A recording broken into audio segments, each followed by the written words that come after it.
Hey everybody, how you doing today? I hope everyone's doing really well today. Here we are, and it's gonna be an exciting day. But let's go ahead and get the room started. So, Chanchai's Dojo's in session. Welcome everyone. I hope you're doing really good. I decided to put the Virtua Fighter 3 soundtrack on today because, today they just announced that they are releasing the Virtua Fighter 3 original soundtrack on vinyl. Cartridge Thunder has it on pre-order.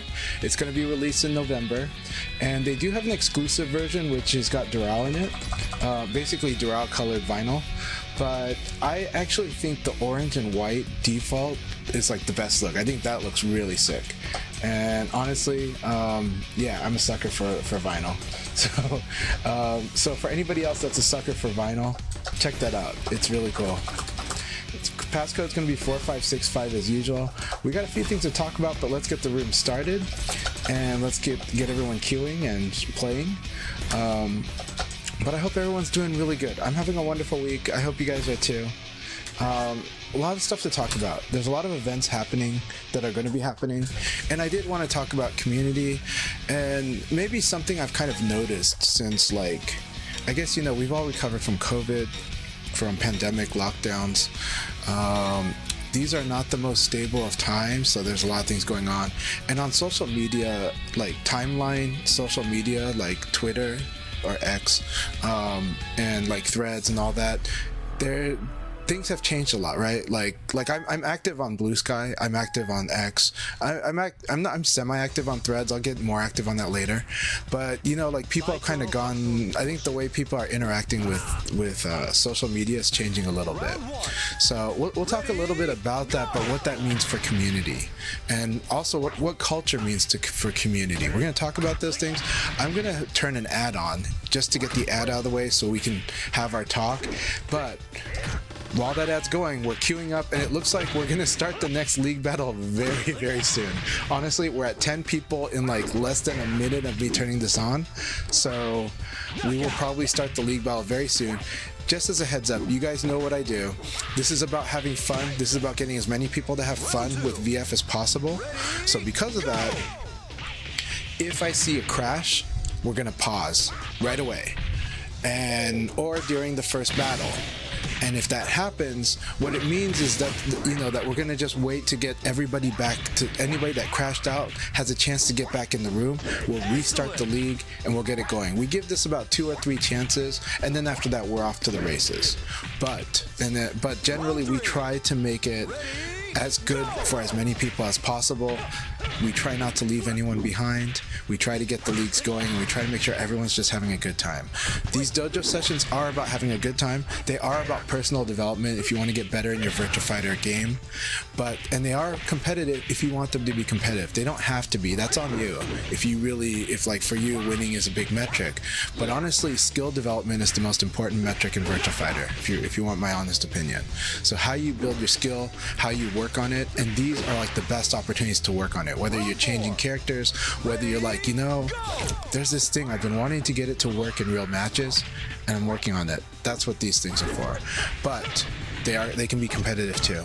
Whatever goal it is, it's just a big fun room that we all get to play together, chat about VF, enjoy, share the love of the game, but also improve ourselves as players, as people, as community members. Having said all that, I am going to go ahead and hit the add button soon, if I can, and make sure that when the ad gets through, then we're good, and we can start talking about a good important topic while the league's going on. Alright? So that said, it's good to have everyone here. Thank you all so much.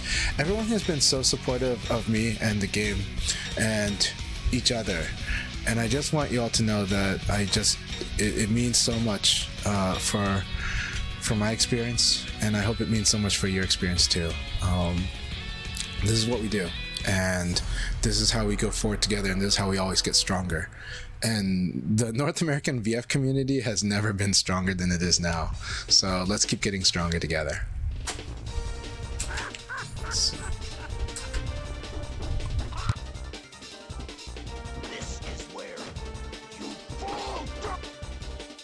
Round 1. Ready, go!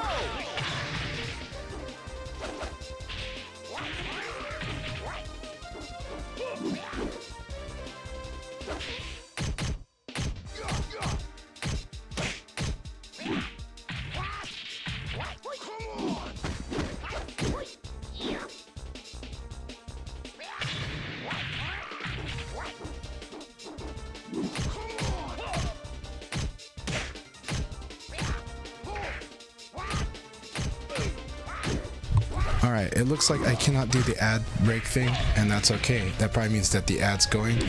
If you guys can hear me, let me know, and let me know if you already saw ads, but it doesn't give me the ad thing right now. Hey, we do love fighting virtually, you know? It's good stuff. Jalapeno Overdrive, it's been a bit. It's so good to see you. I hope you're doing really well. I'm going to go ahead and respond to people in the chat, though, and then we're going to get to our spiel when the league gets started. Because we're going to have fun chatting about it, and hope everyone appreciates everything. So, okay, Princess Fluff, always good to have you here. Princess Fluff is somebody I know, especially in the Juice Box community, and they've just been amazing. They've always been so supportive, and for these like last, it's gotta be 5 years, always absolutely wonderful presence. Thank you so much. HP StarCraft, we go back a long ways. I'm not gonna try to date you on the stream, but by that I mean giving out their age. But HP StarCraft is awesome. Somebody I know for quite a while, and I'm just really happy that you're supportive here. I hope I get to see you in person again real soon, but no pressure. That said, there is a tournament in Portland at Epic Gaming this Saturday. Kusano, awesome to see you, also from my region, so to speak, but in a different country, so to speak. But Kusano is awesome. Their genre is getting stronger and stronger. Foundation is just getting much more and more firm. That said, I do encourage you to keep expanding how you play. Allow yourself to be creative. You may find a lot of surprising things. Sometimes get yourself to do something you wouldn't normally do. You may be surprised, especially in this game. This is one of those games that lets you do that. Okay, Incident, always amazing supporter, always amazing in the VF community. So Incident, really appreciate you. Subterm, good to see you. My Lao brother, I hope that we're both getting stronger with our Laos, but I think you're playing other characters too now. But I always love improving on Lao as well. Such a fun character. MoveQuick, amazing supporter, one of the newer supporters for me, and I've just been having a blast. They started their journey. We've been talking about their journey. Always happy to give advice. Always happy to hear how they're doing, and they're doing well. So keep it up, MoveQuick. Really appreciate you. You've been so supportive on both on social medias of like X as well as Discord. Thank you a million. Zack Attack, hell yeah, good to hear that you're ready. By the way, we have room for one more person to join. One more person can join this room battle. Let me put myself in spectator because I'm actually intending to chat.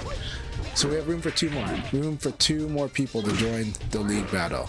We're not even at 7:45. Usually at 7:45 is when we start the league battles, because that's when everyone arrives. But we got room for one more. Static is in here. Awesome. Static, also a new supporter, also someone who I've been talking about their journey. They're playing Aoi, and I heard they played Sarah last week too. So Static, awesome to have you here. Welcome. Alright, Devil Ray, amazing supporter. We go way back. We love fighting Vipers. We love Virtua Fighter. And Devil Ray even has helped me get some amazing stuff from events. She's just been an amazing Sega supporter forever and more.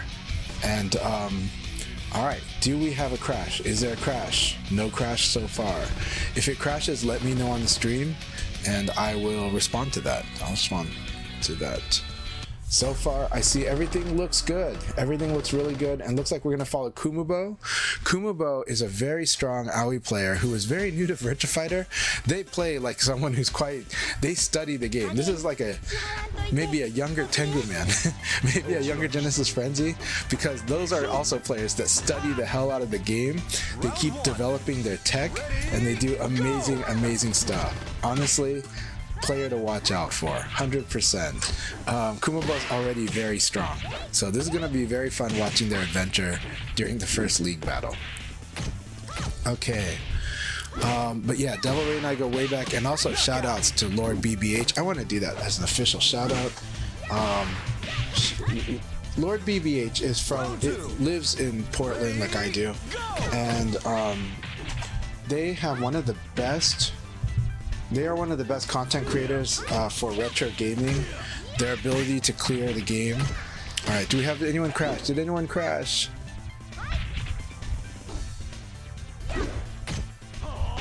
Alright, Firebird, you'll be able to join in a bit later, don't worry. So nobody has crashed, right? Everything is good? The ads just finished, for instance. Good. Alright, good. Alright, I am doing all these shoutouts and then we'll be talking once we get everything rolling for sure. Okay, so yeah, KUMUBOU's awesome. Devil Ray shout out as I sent to for Lord BBH. Please follow Lord BBH. If you love arcade gaming, retro arcade gaming, you must follow Lord BBH. That's a commandment. Lord BBH is amazing. Wonderful person, ridiculously amazingly skilled player. To this day, you know. Even back in the day, we like to tease him that he was older, but he's not. He's good, but his skills is like someone freaking young when you watch him play arcade games.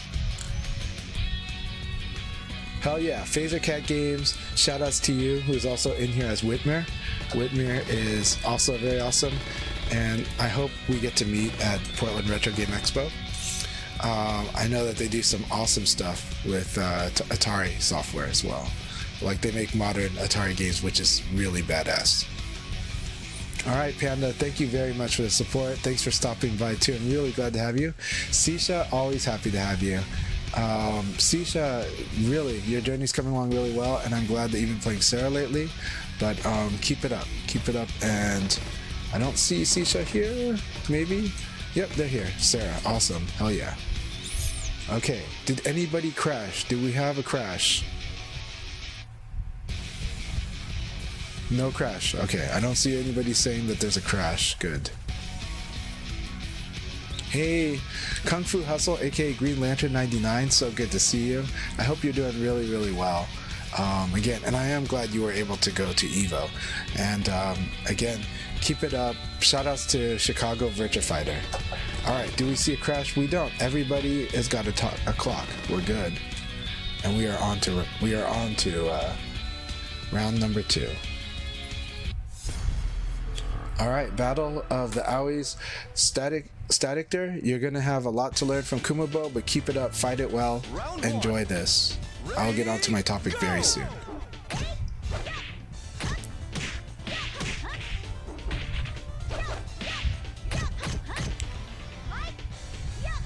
What did Ray, by the way, shoutouts to Rayblade, also awesome.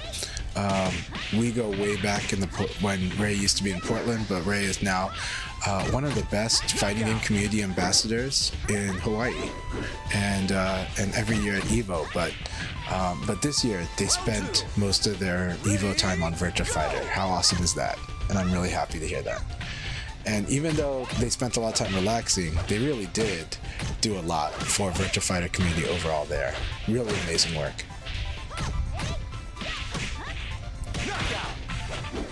Alright, so Zack Attack's trying Jeffrey. Sounds good. Jeffrey's good. Jeffrey will teach you a lot of stuff. It can be something, but it's definitely a good journey. It's definitely good to try different characters in this game. Alright. Awesome. World Stage launch party on November 1st. Awesome. That would be excellent. Yes, that would be cool. That would be a good way to end your hiatus. So Ray's just on break right now. I'm glad to hear your learning journey's been good, CSha. And Kusano says, Chanchai, you know the player AFA. I don't know who Oppo is. I don't know. They might be one of the Latin American players, but I'm not sure. Whenever I see a name like that, I'm thinking someone that might be, I don't know why, but I'm like, maybe Latin America? I don't know. But yeah. PokeySuzuki, good to see you.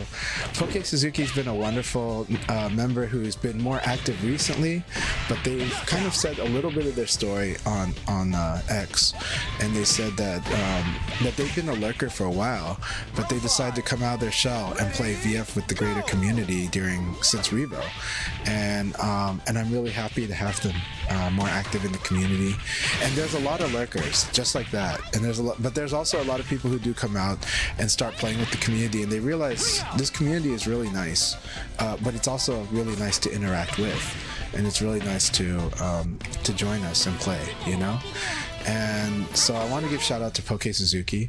I believe that they are going to St. Louis to the big team battle event in St. Louis in just a few weeks. I think in about 3 weeks from now. there will be maybe 2 weeks from this weekend. So there's an event coming soon in St. Louis, and there's more events that I'm going to talk about, but that event's awesome. I know that Ohio is sending a minimum of 2 teams, maybe 3 teams to fight in St. Louis. And of course the St. Louis crew, the really active offline crew are the ones that are doing this event. That's KNR, that's Pacnemius, that's like STL Tim, and there are others. I don't know all of their names, but I know quite a few of them, and it's pretty amazing. St. Louis has always been one of the most energetic scenes in the country, so I want to give a huge shout out to them.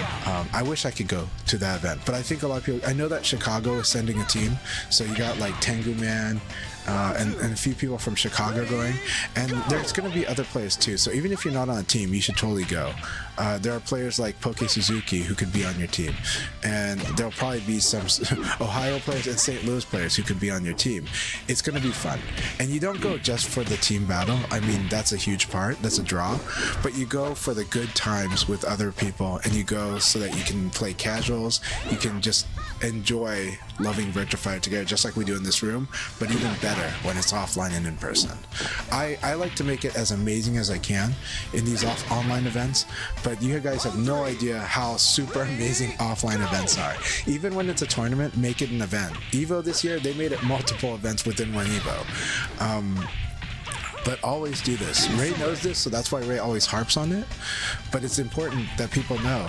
And I'm excited that I'm going to go to Los Angeles Gathering, and we're going to talk about that later, but I am so excited for LA Gathering, and there's actually a lot of players going to it, and so now you're starting to hear from some players going there, but you know, people weren't talking about as much because a lot of people are waiting until they have for sure they're going. But the big topic I am going to talk about today is about how to come out of your shell a little bit, just like PokeySuzuki did, but not just them, like everyone. How to just spread the word. It's not so much that you have to come out of your shell too much too, just sharing. Sharing is caring, and in community, sharing is one of the most important acts you can do. Showing up is definitely one of the most important acts, but technically, as long as enough people are showing up, then sharing is also one of the most important acts you can do. So everyone tell me now if ads are going. Can you hear ads? Can you hear my voice? How long ago was the most recent ad? Let me see if I can make sure that we clear the ad as we go into this topic about community and sharing, because sharing is one of the most important things. I made a post. All right, I am going to hit the ad right now. When this ad is over, we will talk about sharing and community and how to keep building our community, how to let it keep running.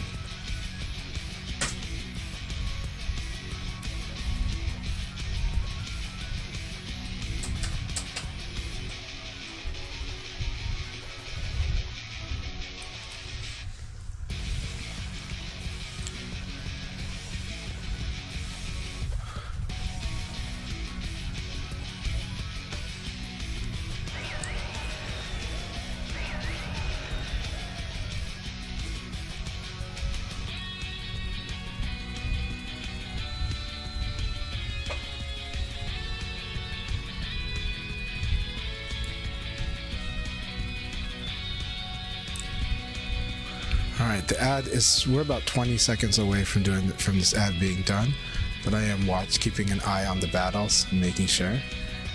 And so I'm going to talk about this topic about sharing in just a moment here. It's really, really important.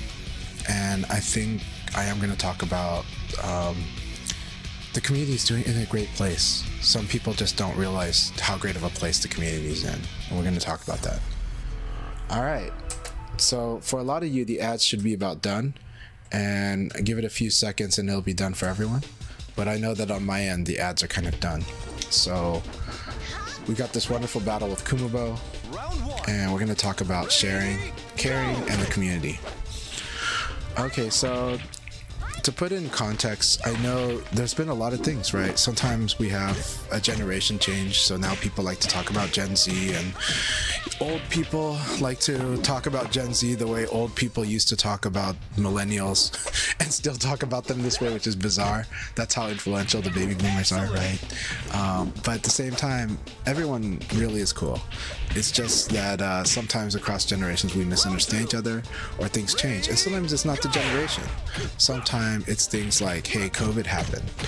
Hey, some people had to go through lockdown during the normally most social period of their life. Hey, a lot of people, for different reasons, stopped using Twitter and started going elsewhere, but they're recreating communities elsewhere. Some people are tired of social media, and I understand that too. Some people are now getting into social media. So a lot of things we've been going through as people, as all of us. And it's not the most stable of times, and so that affects us too. And there's a lot of things that could easily divide us despite the things we do share.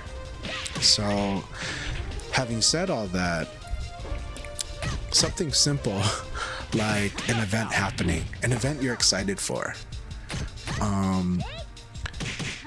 Some people talk about it just in that moment and they don't talk about it as much anymore, but then when I bring it up, they're very excited for it, right? Something like Los Angeles Gathering, or something like Evo France, or something like the VF party at Evo. The thing is right now, the pattern that I've seen across generations and with many people, and with this change in social media behavior, in Discord too, is that sometimes people are excited about an event, but they don't talk about it. And sometimes they don't really want to talk about it until they've got everything in order, until they've got the ticket, they've got the hotel booked, until they've got, until they know for sure they're going. And so lately I've found that I've had to remind people to just talk about it. Like, if you think it's cool, just talk about the event, that you think it's cool. Even if you're not going to, even events you're not going to. If you think that's cool, and if the feeling is, I wish I had events like that, talk about the event that's like that in a positive way. Encourage people to go. Encourage people. If you think it's a cool idea, let other people know you think that's a cool idea. Be supportive of the other parts of the scene that you might not be able to interact with. I'm happy to talk about Hawaii. I'm happy to talk about Ohio. I'm happy to talk about Europe. I'm happy to talk about China. I'm happy to talk about Thailand, actually, my experiences there. I'm happy to talk about the Koreans I met in Japan. I'm happy to talk about the Japanese, which we've all talked about the Japanese. This is really important to do. And if you love the community aspect, and if you want to eventually have a chance for that thing to happen to you, you should share it. It shouldn't just be because it's happening to you. And I'm not saying people are selfish. They're not. They're managing things in different ways. So I'm just reminding you, don't forget to share those things. You know, sometimes I've run many events, and the most important element has always been talking about it before it happens. Because now I've been parts of events that are huge successes, and I've been parts of events that didn't have many people, and then and sometimes people are surprised when an event is really actually huge, but no one talked about it. And then some people wonder why an event didn't get much attendance, and no one talked about it, right? But they all said that they wish that if they knew that other people want to go, they would go. And I'm like, well, you can't just wait to talk about it. You should, if you think it's cool, you should support it and you should talk about it. And if you are going, or even if you're planning to going but you don't know if you can make it, you should still talk about it. A lot of people don't do that now. This is a new thing to me. This is really a new thing. Like, that people are like going, whoa. I was like, hey, what do you think about that party? Oh, it's so exciting. I want to go. I don't know if I can go, but I want to go. All right, like, did you let your friend know about it? It's like, well, you know, like, I'll tell them when I go, when I know for sure I can go. And I'm like, why don't you, if you think it's a cool party, why don't you talk about it right now? Because you might realize other people think it's cool and they want to do it too. So here's where I'm going to talk about the math. Okay, everyone knows it's important to show up to an event. Yeah, it is. It's not the only thing though. It's not the only thing. I didn't go to Evo. That didn't make Evo die. Okay. But I kept talking about Evo because I kept thinking everyone else should go. Everyone who can go to Evo should go to Evo. You know, we all know that. That makes a lot of sense. But this makes sense for everything else. So if my encouragement helps at least 2 other people go to something that's going to be amazing, and I may eventually have a chance to have an amazing event myself. But if I encourage 2 other people to go because I think it's cool, because I want more events like that to happen and it's good for the game, then I think that's a net positive. That's a net positive even over me just going and not telling anyone. Now, of course, I think I should tell everyone and I should go too. Yes. But this is how we support each other's community. And you know, it's just like right now, one of the things I'm working on with my son is his social skills, right? Because my son is very smart and he's a very good boy. He's very good. He's very kind and he has a good heart. His social skills are something that we're working on though. My daughter, it was the opposite. My daughter's got amazing social skills, but she was falling behind in school 2 years ago. And so we were working on her. And so I didn't tell her it was punishment. I told her it's not punishment. But I said we needed to work on her focus. And that so during this time of great focus lasted 6 months, she didn't get to have as many play dates. She didn't get to do all these many things, but it wasn't because we were trying to punish her. It's because we were helping her focus and understanding that sometimes in life you have an objective that you need to go to work on.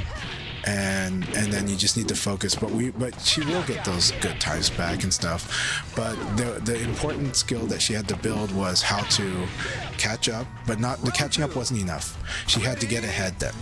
And not only did she have to get ahead, she had to stay ahead. She had to have a sustainable path to keep making sure her performance was good. And then at the same time, of course, we're going to make sure she's okay socially and mentally and everything else, and we're supporting her and we give her all the love she needs. But that was for her. For my son, I have to tell him that he loses a lot of privileges. He won't be playing video games for like who knows how many months, and he won't be doing as much of the quote-unquote directly fun stuff. He still has to perform in school like he does, and he still's got to focus on those other things, but we're going to focus on social skills. So in his case, he is actually going to be having a lot more play dates. He is going to be engaged with more social activities. We're going to be working it together.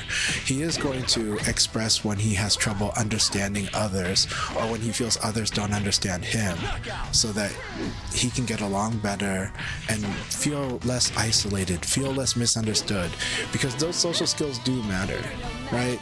And those social skills matter because when you don't work on the social skills, I'm an introvert at my heart too, if I'm being honest, but I've learned to develop a lot of these skills from my life experiences. And I felt that you need to, because life is really hard and really lonely when you don't have this part of your life doing okay, you know? But we can all make it better. We can all improve it. It's never like you're never in a bottomless pit, even if it feels like that. And so I'm trying to help my son not feel like he's in a bottomless pit, and help him understand why sometimes he's got to give and take, right? I got to help my son understand why it's good to communicate, why it's good to share, why it's good to, like, if the family decides we're going to a restaurant and that restaurant doesn't have the food he likes, he's still got to figure out something that is tolerable, that he can still enjoy, and accept that the family's going to eat at this restaurant because the family as a whole would like to eat at this restaurant. But there'll be a time where he gets to eat the restaurant he likes too, and others might not like that restaurant, but they're going to find a way to move forward, get along, do well, right? These are very basic stuff, but for a young child, sometimes this is something you got to really kind of help them understand, that like that sharing is caring, and sometimes that sharing an experience you might not be the most in love with. Now in the case of Virtua Fighter, we all love Virtua Fighter, and this is all net positive, so it's not really that hard here. So my point being that let's work on, as a community, let's work on our social skills too, And I think we do good. I'm not saying we're bad at it. I'm just saying, but I am saying we can all do better. But I've seen how many people feel like they don't want to talk about like an event or something unless they know they're going for sure. And I'm like, you know, that only adds to the dead silence. That's like adding to the whole nobody plays this game when that's clearly not true. A lot of people play this game. I do these when I do these events, it feels like you feel a lot of people are playing this game, right? It's very obvious. That's why I do these events, because sharing is caring. Because sharing is caring, and because I share these experiences. You guys see that when I do Chanchai's Dojo, I put myself in the background. Maybe I'm in the foreground on my voice, but you guys see that I put myself in the background. Like, I want more players. I want 16 people in the room that are not me. I'm the 17th. I want to be spectator, because I want you guys to enjoy this experience together and grow strong together, because that's how we grow strong together. Adam Yuki has been doing gatherings since Virtua Fighter 3 on the Dreamcast. I don't know, maybe before that. And I know huge tournaments were done before that. In Vancouver, Canada, used to have Moat, mother of all tournaments. I think that's actually Toronto. But Vancouver also had like Northwest Battle. It had a tournament series back then in VF2 days, right? Doing these events. And Rayblade has done events. I've done events. I've done a ton of events, to be honest. But Adam Yuki did New York Gathering, him and Andy Crew NYC, and they were part of a new generation at that time. They were not the old guard, they were the new guard at that time. And New York Gathering left a huge impact on me. New York Gathering, I traveled to New York from Portland, Oregon when I was young, and when I decided I really wanted to play more Virtua Fighter with more people, and there was no online. So I knew I'd only get to play them during this time. Oh, but definitely made me stronger, and it made me love the game even more, and it made me see how much I love this game, why this game is so amazing even more. You know, other people know that one of my favorite board games is the game of Go. And in North America, Go is not that popular, of course. It is actually one of the most popular games in the world, just that most of the players are in Asia. But Asia's got a ridiculously huge population. So, the board game of Go, not very popular in North America. They hold a Go Congress every year. They move it to a different city every year. It's very much exactly like Virtua Fighter players doing gatherings, which we used to do every year. So LA Gathering is a new version of that old legacy, and Adam Yuki is the one running LA Gathering. And LA Gathering is amazing. I'm going to be there. But I love gatherings, and one of the most standout things about the Virtua Fighter community in the West was this focus on gatherings. It was like, yes, did we have a tournament? Yes. Was it about the tournament? No. Why? Because we're playing each other the whole freaking weekend trying to get better. Because it's like martial arts. You have a retreat and you're like, I want to be better at this game. So you go to the gathering because it makes you better. Do you do the tournament because it proves who's better? Sure. And yes, many players are about that. But you feel much more fulfilled when you go to this gathering and you play with so many people and you know everybody is helping each other get better. When the best player is not there just to beat you, they're there to beat you, but they're also there to help show you what you might not be seeing. And other people who love the game but might not be that strong, like in tournament play, you realize how valuable they are to the scene, because you realize this is so much more fun when I play with people that just love the game and don't need to be the best to love the game. They're not here to just dominate me. They're here because they're human, because this game's amazing, because we love this game, right? And in that sense, you know, Virtua Fighter fighting games are an individual sport, just like tennis, just like golf, and that can get a bit lonely, like boxing, because it's a one-on-one focus. Now, a lot of us are introverted or analytical, and we're drawn to this. We're drawn to things that tend to be more one-on-one.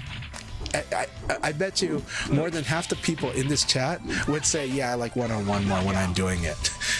But there is something about team sports that, of course, it draws extroverted people, but team sports is this collective love of the game, That's why baseball is love of the game.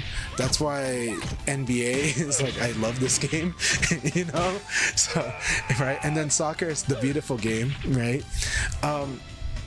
So team sports help you have this. When you go to a gathering, when you go to offline sessions, and it's not just about the tournament, you really feel this. When you come to Chanchai's dojo, I hope you feel this. I hope you feel that we just love this game together, right? We know that the people that are more likely to be more miserable are the ones who are not thinking about how much fun it is to be playing this game together. They're just there to just beat you, and that's all.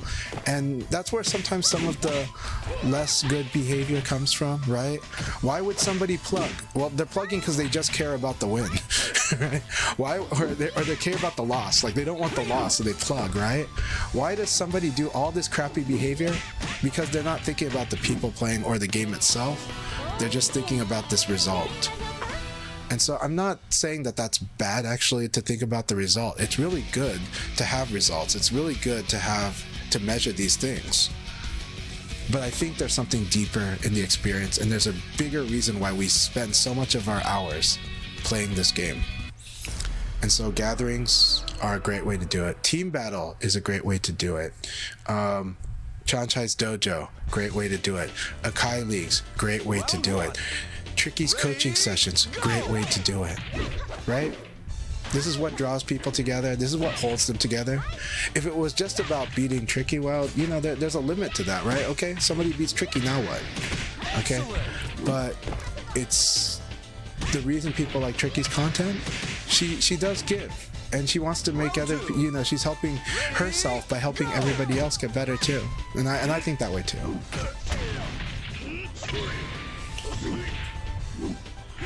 And yeah, weeklies, you feel this too. Actually, one of the biggest misconception about going to weekly fighting game events for people that never go. So there are people that never go and they go, oh, I gotta get better at the game. It's like, no, you don't. A lot of the people at locals are really bad. But a lot of them are really good too. But there's a lot that are really bad. It doesn't matter. That's not what's holding them there. That's not why they keep going. They're not going there just to prove who's better. They are going there to test their skill. But they're also going there because they love the game. Because they like it. Or they think they're good at it and then they like it. But when you go to the locals, when you go to the offline session, ultimately you realize it's the love of the game, and then it grows into you care about people. There are downsides to society, there are downsides to community, but there's so many positive things. There's so many more positive things. And a lot of times when people connect, when people make that connection, that's when they have the best experiences of their life, of anything, of the game. The best experience is that. In China, what a lot of the players that love Virtua Fighter told me that they love is the same thing that the Japanese say they love, and even the Koreans say they love, and I'm sure if I talk to the Taiwanese, the same thing. For a lot of the older guys like myself that are playing, a lot of those guys played during Virtua Fighter 4 Final Tuned, and so they actually had this like arcade scene. The locals is what it was about, right? And the energy they felt, it wasn't about whether they won the event or not. It was that the events happened because they were in a scene with a lot of people and they all knew they were playing the best game. They knew in their hearts, they were convinced in their hearts they were playing the best fighting game ever with a lot of their peers. And it was so much fun, and that the fun would keep going. Right, and they still feel that way with the game right now, but that's true. It's about the fact that like it's the community that makes that locks that in, that keeps you feel rewarded, that validates your belief in the game and your love of it. So I hope that makes sense, and this is why I'm trying to tell you all, please share. Sharing is caring. Share other people's events. You don't have to be an attendee yourself, but if you think it's cool, share it. Those events need your help to share. If everybody's just thinking about, oh, I'm only going to talk about it when I go, that's not that productive. It's not that many words. you'd be shocked at how much it means. You'd be shocked how much it changes people's feelings when they realize other people are gonna go. But what does suck is when they go, I didn't think anybody cared for this event, so then it died or it didn't happen. I'm not trying to be fatalistic, but I have seen that happen. But I am saying sharing is caring, and in community, sharing is one of the is actually, there are so many super important things to do in a community. Sharing is absolutely one of the most important things to do in a community. So, hope that helps. Hope that makes a lot of sense to y'all. And I'll catch up in reading what everybody was saying. But thanks for hearing my TED Talk, and keep continuing playing in Chanchai's dojo. We're having a lot of fun, I think. And I think you guys get to really enjoy. Oppo's got a very nice Aoi, by the way. And you guys are having a lot of fun watching KUMUBOU's journey today.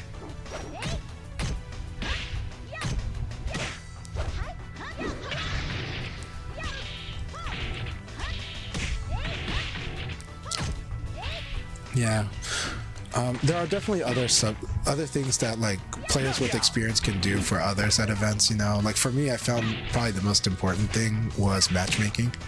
Was if you know certain players are going to have fun fighting certain players, you make that happen. And if you know that certain players are not going to have fun fighting certain other players, you try to just, you know, get them to play the players that they're going to have fun with. That is probably like one of the most important things I ever do at locals or at events. You know, there is definitely the guy that just wants to win and just wants to compete, and you find the right people for them. Usually it's other people like them, and even though they're going to get loud and rowdy, it's not bad because that's what they're made of. That's the grit. That's how they fight, and that's what they want. But you don't. But if you have somebody new that's trying to learn, you don't exactly put them with that guy. You know, I might be that guy, but I'm also capable of being the guy that's happy to teach. So yeah, you can bring them to me because of that. But there are competitive guys that don't have that in them, so you do got to exercise some social sense with matchmaking.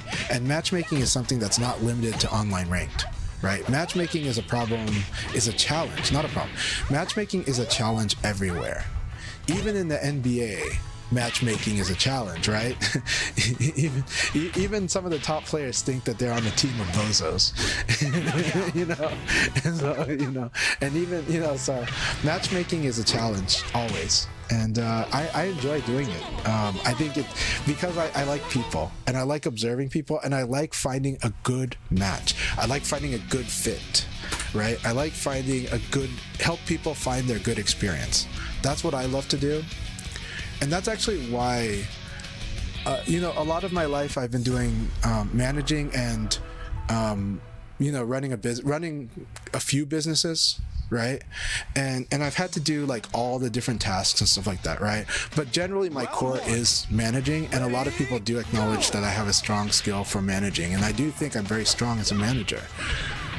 But right now I've been applying for marketing jobs because, and I've been studying like crazy on marketing. I've been just absorbing as much as I can, because in my heart, I've known many times that actually I really want to do marketing. And the reason is because I like people, right? I used to go to different people's churches. I used to go to different people's temples. And it didn't bother me because for me, it wasn't that I was trying to find so much meaning for myself, though I was curious, but it was because I felt it would help me understand people. I've always enjoyed studying people, and I still do. And so I feel like that kind of a field is what excites me because I love people and I find people fascinating and interesting. Sometimes I laugh at weird moments because I'm looking at things in a cosmic way. I'm like, well, that's an interesting behavior and I didn't expect that. So it was funny to me. It wasn't like hilarious at their expense funny. It was just like, that's really, okay. And then, okay, what's a good fit? Like, what's that person's worldview? And how can I relate to them? And how can I understand what they're going through? You know, I like doing that. I'm not trying to manipulate people. But I am trying to help them I always try to be a positive influence, and I always try to be myself, positive for myself too, and I'm having fun, and I think that makes life more interesting for me. So that's why I do that. It's so wish me luck. Wish me luck doing jobs in marketing, you know. But those are the type of jobs I've been applying for. I've been applying for marketing jobs, and you know, right now I'm waiting on one that I'm so excited for, but I'm nervous because I have to. It's like I have to prove. Like I feel like I wish I could make it easier proof that I'd be really good at this, because my checklist might not be the same as other people in the field's checklists, right? My checklist might look more like management, and I still love to do it, but you can still do both eventually if you earn that spot. But right now, I want to actively do it. I want to be on the ground. You know, I want to work with people. I want to work on a good team. I want to be a great team member. That's what I want right now, and I think I can. I think I'll be great at it if given, you know, opportunity and given time. I know, and I definitely will be working in good faith, but I definitely feel like I bring a lot of skills to the table, and so I'm excited for that. But if I'm being honest, yeah, I'm nervous. I'm nervous about getting the job. I'm not as nervous about doing the job, you know, but will there be, hopefully not many mistakes, but in life we do learn from them, and in life we keep getting better and better, and we keep trying to make things better, and sometimes we have to make difficult choices. Nothing new to me, but I'm excited to do that type of stuff, and that's why I decided I was going to be applying for marketing jobs, and why I kind of knew this is where my heart's set on. I turned down general manager positions just like last month. I turned down a really good one, and you know, and the thing is I would be honored. I really liked what I was being offered. I do, but I was like, right now, marketing is what I really want to do, and right now if I'm applying for these marketing jobs, if I took this general manager position, it's like I have this one foot out the door, and I couldn't do that. Like ethically, I felt I couldn't do that. Like knowing that, like if I got the call, I would just totally bail on the company that would hire me for that in that spot. You know, I'm just like, well, this is like you know, I was like, there are certain companies I really want to work for, and certain types of jobs that I'm really excited to do, and I think I found a few that like I really love, or one at least that I really love, and then a few others too. But I was like, I feel bad turning down this opportunity because I actually really like the team and I like the company that was offering, but I don't want to work with like one foot out the door and with half of a heart, you know. I am gonna try to get. I think I can get a certain job, and I hope, and I think I really feel like it'll be very fulfilling. I think I will contribute a lot. So that's my goal, and that's just me spilling my heart to you guys. I'll try not to say too much more about it, but that is how I'm feeling. That's why you guys see me, or maybe don't see me as much, because those are things that are swarming in my head right now. But yeah, it's interesting times, but it is crazy and tough times. So yeah, thanks for the parenting tips too. And I know HP StarCraft knows a lot about kids. Yeah, Ray's got this awesome experience. That's Dr. Chanchai. By the way, Static, congratulations on beating AGE. That's awesome. Ready, go! The Rock Reaper, I wish you could go to LA Gathering, but you know what? We're gonna have our time. We're definitely gonna have our time, but keep supporting events, like I said, and we're gonna have our time. So I'm excited for us when we find our time to hang out together and play. I'm excited to be hanging out with you, Reaper. So excited for it. By the way, Jin, so good to see you. How are you doing? How's everything in New York? I heard Sega's in New York this week for Shinobi, so that's awesome. By the way, Shinobi looks really good. I did pre-order. I played the demo, really liked it.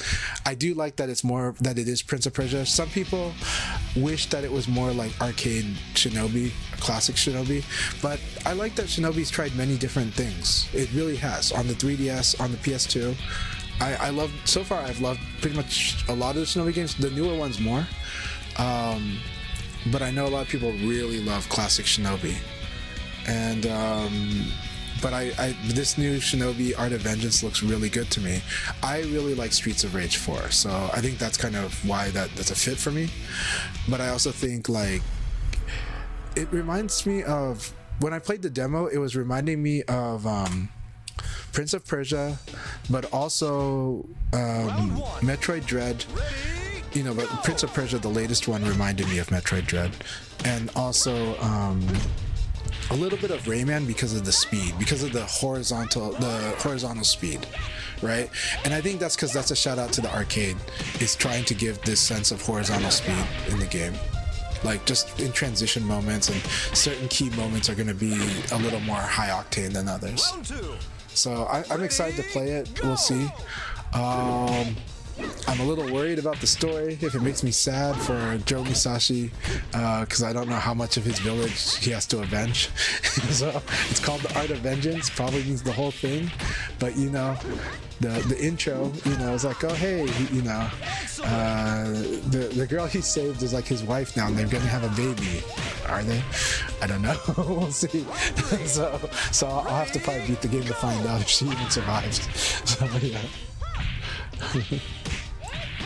But I'm excited for to play Shinobi actually. So Kusano says, I need to find out if there's any VF gatherings in Vancouver. There's potential. I know the downside, the good thing is this: Vancouver has some cool fighting game events, and they could eventually do Virtua Fighter, and they have tried during Ultimate Showdown. The downside, you know, Victoria and Vancouver are so split, and there's like two really good players that are in Victoria, but a trip from Victoria to Vancouver is not an easy trip because you got to cross the frickin' water. You got to take the ferry, but there definitely are people in Vancouver, so let's keep working on it. I have definitely seen scenes build up like out of nowhere, and I have a friend who's really strong that is in Vancouver. It's just they're more like, it's just like that person is more to themselves and to their wife. But I'll try to connect you because I think they're a good person. You know, we'll see. I'll try to connect you and see if it clicks. They are a good person. They're just a more private person. But Vancouver definitely has players, and actually one of my favorite people in the community, also a Leon player, is from Vancouver as well. So I'll try to connect you with them when I think when World Stage comes out, it might be possible, but I'm not sure because I don't think that they have Plus anymore. We'll see. But I'll try to connect you. We'll try to get Vancouver kind of having an infrastructure and being together. Message me about that, and at the very least, I'll connect you with Northwest Virtua Fighter, which is a Facebook group I used to run.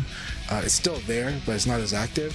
But we'll try to make these connections happen, Kusano, because that I do like Vancouver a lot. And I know retired people who are there, not retired, but retired from VF, people who are there that make amazing video games though. So there's a deep legacy of Virtua Fighter in Vancouver, and I'll tell you all about it sometime. Rock Reaper talked about their travels to New York. Yeah.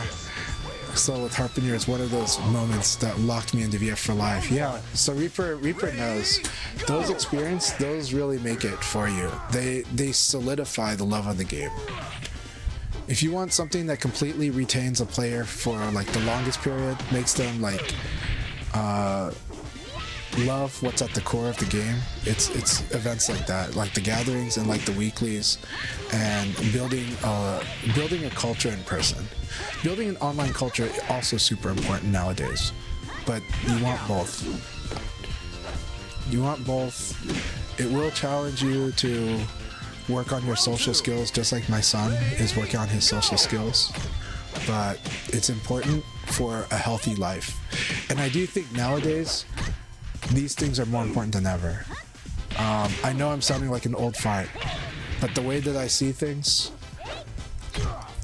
like these time offline in a group, in a safe place in a group, with having a lot of fun, sharing the joy, sharing the drama, in the good drama, these are more important than they've ever been. They really are.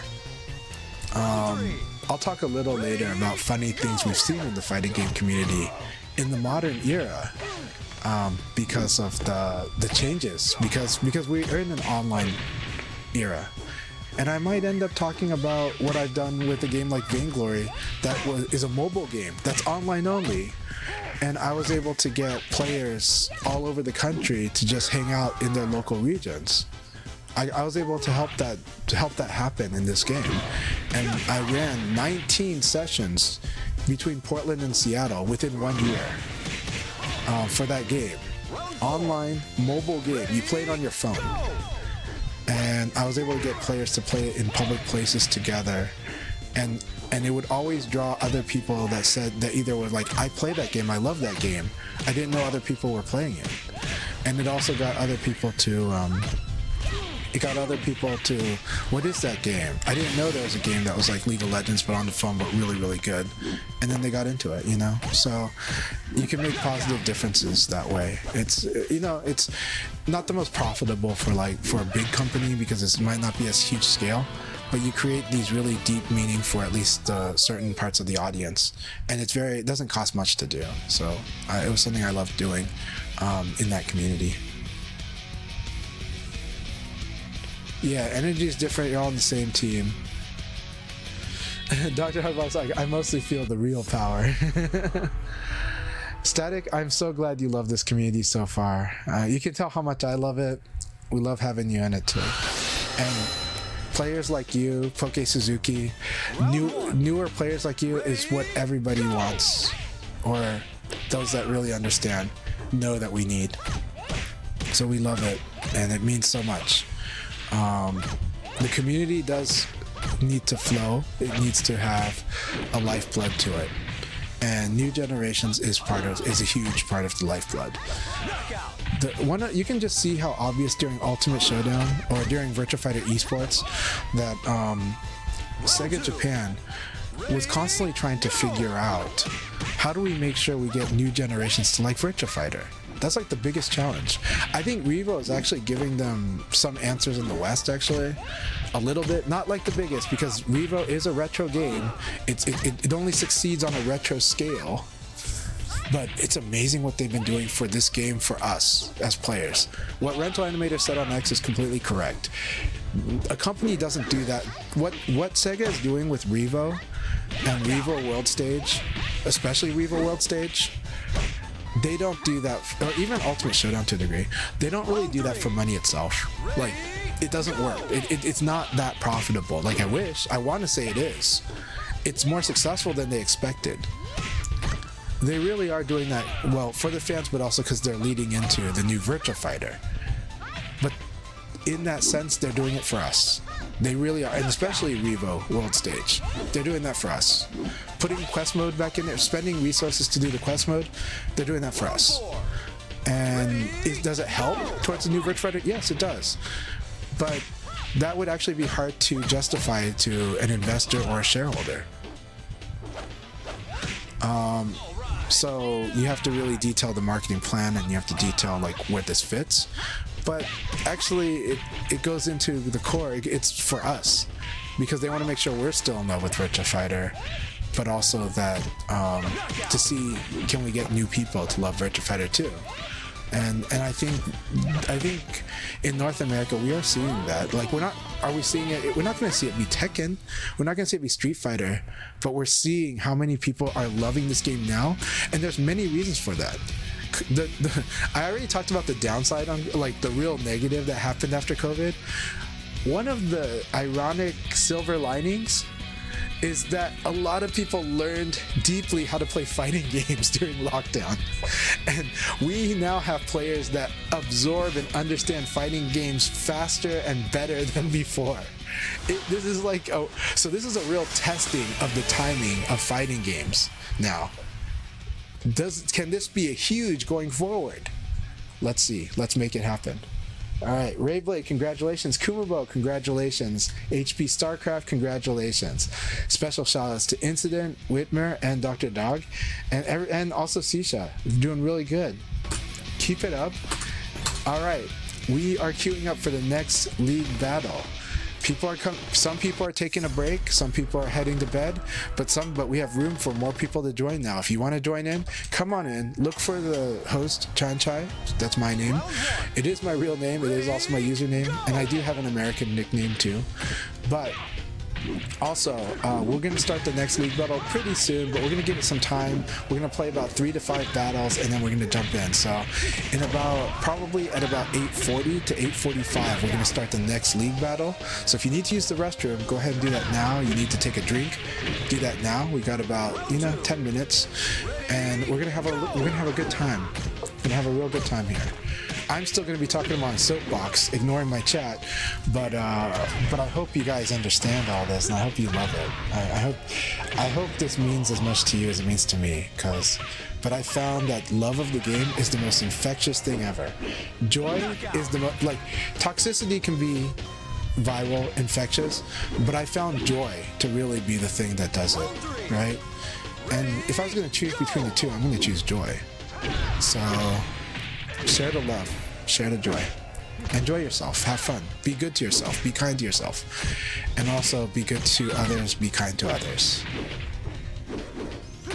I love this community, and I think this community has always understood this, so.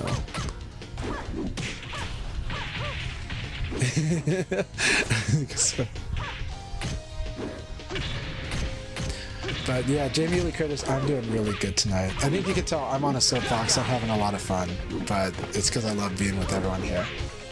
And I did have something to say. So I hope what I had something to say had meaning to y'all. Yeah, the monthlies are a lot of work though. So RoboMoy, shoutouts to you. They are a lot of work. A lot of people might appreciate the event in the abstract. They might not appreciate the detail that goes into the work. It's the same for movies. It's the same for video games. Any production. That keyword, production. Production, things that are made, that are produced, that are created by teams of individuals. There's a lot of work that goes into it. When you go to work to your job, you earned your pay, right? You put your blood, sweat, and tears into that work, right? It's the same for everything. Anything that's a production is, a lot of people had to work together. Even a crappy game, that's not our game, but even a crappy game had to have quite a bit of work put in, usually by a team of people. And I'm not saying we have to like every crappy game, but I do think we should appreciate the work that goes into it, and then we go to next. But just understand that decisions do also involve the people that work in games, and that work in productions, that work in teams, that work in events. Some of my favorite events, I will tell you, a lot of the big, higher profile fighting game events, most of them are not very profitable. They really aren't, and it's hard to get them to work. It's hard to even pay the staff.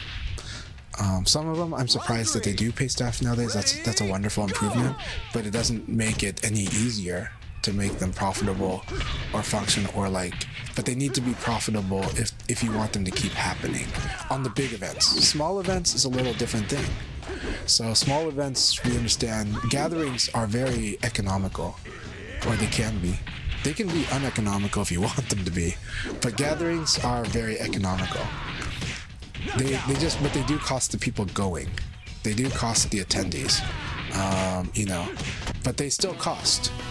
LA Gathering is going to use the meeting facilities of a really nice hotel. Really, really nice hotel. That's not cheap. That costs. Whether some of that gets recouped in tournament fees or not, I don't know. but it did cost someone something, and they had to put their money down, and if nobody shows up, that's a lot of money that didn't might not have been fully redeemed. But I can tell you that there's actually a lot of players. There's a lot of players going, but there could be a lot more going. And now I'm spreading the word and saying, hey, this event's going to be amazing. The West Coast doesn't get that many events like this almost ever. So it means a lot to me that the West Coast is having this amazing event, and also that it's an Adam Yuki event, because Adam's events have always been amazing. And it's not like he's like the super partier. It's not like that. It's just he just loves the game, and when you go to any of Adam's gatherings, you can't help but feel it. You know, you really love the game, and you're just happy to be there. It's not about trying to just beat Homestay Akira or Chimpanzee, though that's a draw. It's about having an amazing time with Homestay Akira and Chimpanzee, even more than I had at EVO Japan. Right? When we're at EVO, we're busy on a schedule. When we're at a gathering, we're there together as friends for the whole weekend. It's a retreat.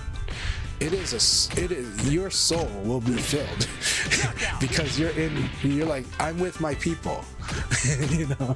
So I just can't tell the D now.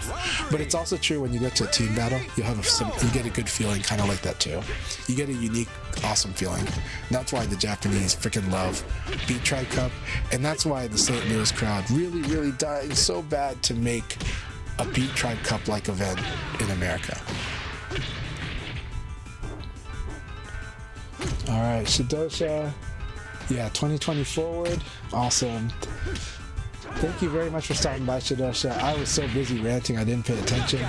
Thank you all for hearing me rant. We are almost going to start. We're going to start, let's see, where are we right now? We're going to do one more game. We're going to do one more battle, because it hasn't even been 10 minutes yet. But we're going to do one more battle, one more game, and we'll start the next league battle. If anybody needs more time for a break, let me know. I will take a look at the chat and make sure. The room ID, oh, did I not? Okay, it is on the stream. You can see the room ID right there, and I'm pretty sure you're there, Just Miles. But the room is full. That's the problem. Right now, the room is full.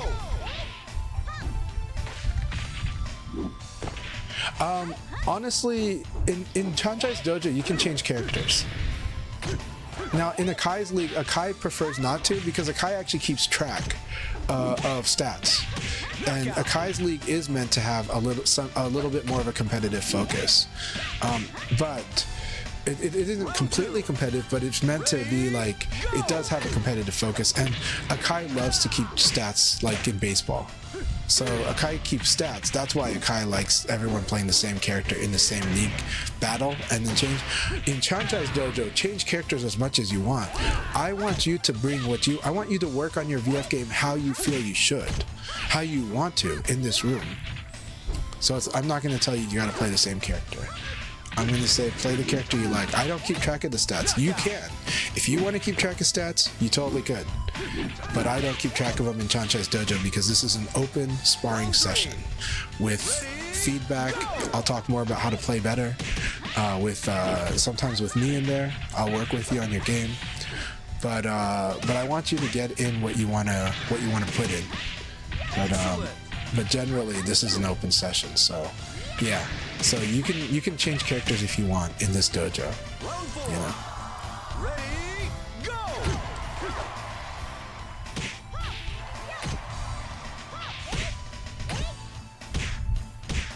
Oh, Limey Porcupine, I'm really happy that you followed now. Mexican Uppercuts, thanks so much for the raid. I really appreciate you, my friend. And also, hey, shoutouts to Mexican Uppercuts. This Thursday, we have one of the most amazing tournament series consistently in Virtua Fighter Online right now.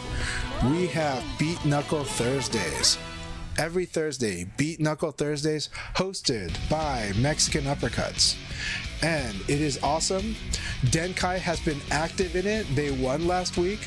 So you must watch it or play in it. It is an amazing tournament. Mexican Uppercuts has been one of the most amazing new community members in our community. All right, here we go. You guys ready? We will start the league battle now. Did we get a crash? We got a crash. Suspending league battle. Okay, don't worry. Static, come back in. We will not leave you behind. Come back in and we will start this over. Hopefully nobody takes your spot, but your spot is still here. So don't worry. Don't worry. I saw the crash. I paused it. We're waiting for you, my friend. We try not to leave you behind. Legend New York City. We try not to leave you behind. Come back in if you can. If you decide to leave, just let me know, because I'll be waiting for you. Alright, Legend is back in here. Awesome. So we're just waiting for Static. When Static gets back in, we will restart the league. Trying so hard not to leave you behind, my friend. We love you.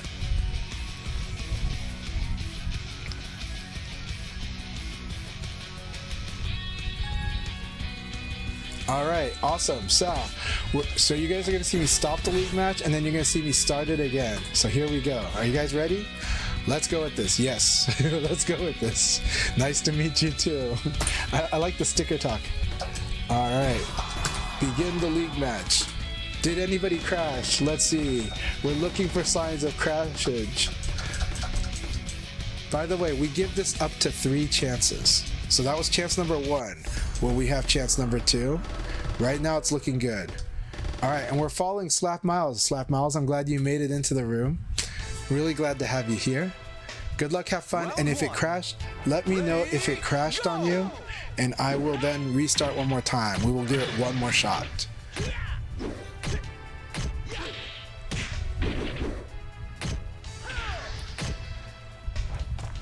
Oh, thank you so much, Tricky. I'm glad that my camera's looking good now. Thank you so much.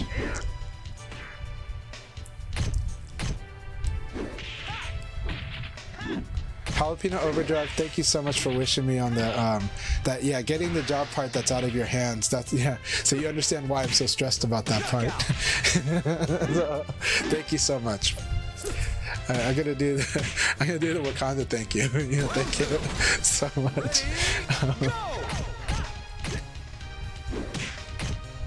I do need to pay attention to Jalapeno Overdrive's Aoi costume. Shoutouts. That's your A costume, okay. Just customize it with, yeah, with those colors, awesome. And Bigfoot Prof pre-ordered VF3 TV vinyl, I think. Awesome, or maybe Shinobi.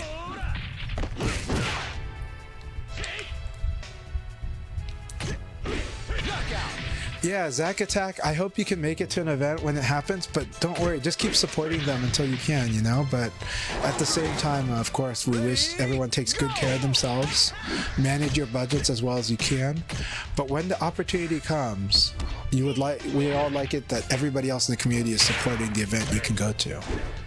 We all, you know, we're all one big community. Yeah, the art in Shinobi looks so good. A friend of mine was noticing how it runs at different frame rates and different components, but it makes a very interesting look. And so I think that looks pretty awesome. Yeah, Streets of Rage 4 was such a good beat 'em up. For me, that was such a good beat 'em up. I love Streets of Rage 4. It's like, you're like, yeah, I remember how much I love beat 'em ups, but I want them to feel newer. And Streets of Rage 4 felt like a good combination of my nostalgia combined with where I kind of want them to be. So I really like that. But I do like a lot of different types of games, including, I do like the games that try to be like PS2 era janky action games. I like those too. So like Wanted Dead I really like Wanted Dead a lot, but I can't recommend it to everyone. But to those that get it, I can be like, this game is so cool. But it's definitely but Wanted Dead is definitely do you get it or not get it kind of game. You know, like it's like recommending cult classics. You know, so this is a game dying to be a cult classic is what Wanted Dead is, but I love it. So, you know.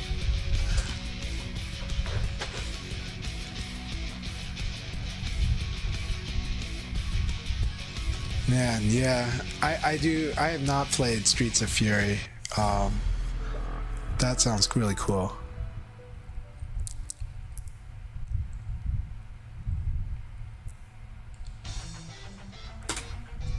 Round 1. Ready, go! Alright, awesome. Okay, so MoveQuick's also Vancouver. Hell yeah, Kusano, MoveQuick. You guys gotta. We need to connect and build help get the Vancouver scene more coordinated. They do have amazing events in Vancouver. They have amazing fighting game events in Vancouver. So let's get the VF. And we're not saying that the VF players have to do that. What we are saying though is that there's opportunity for VF players to kind of move in, share the love of the game. Also, I do recommend share the love of other people's game too. It helps. It goes a long way. Round 2. Yeah. Ready, go!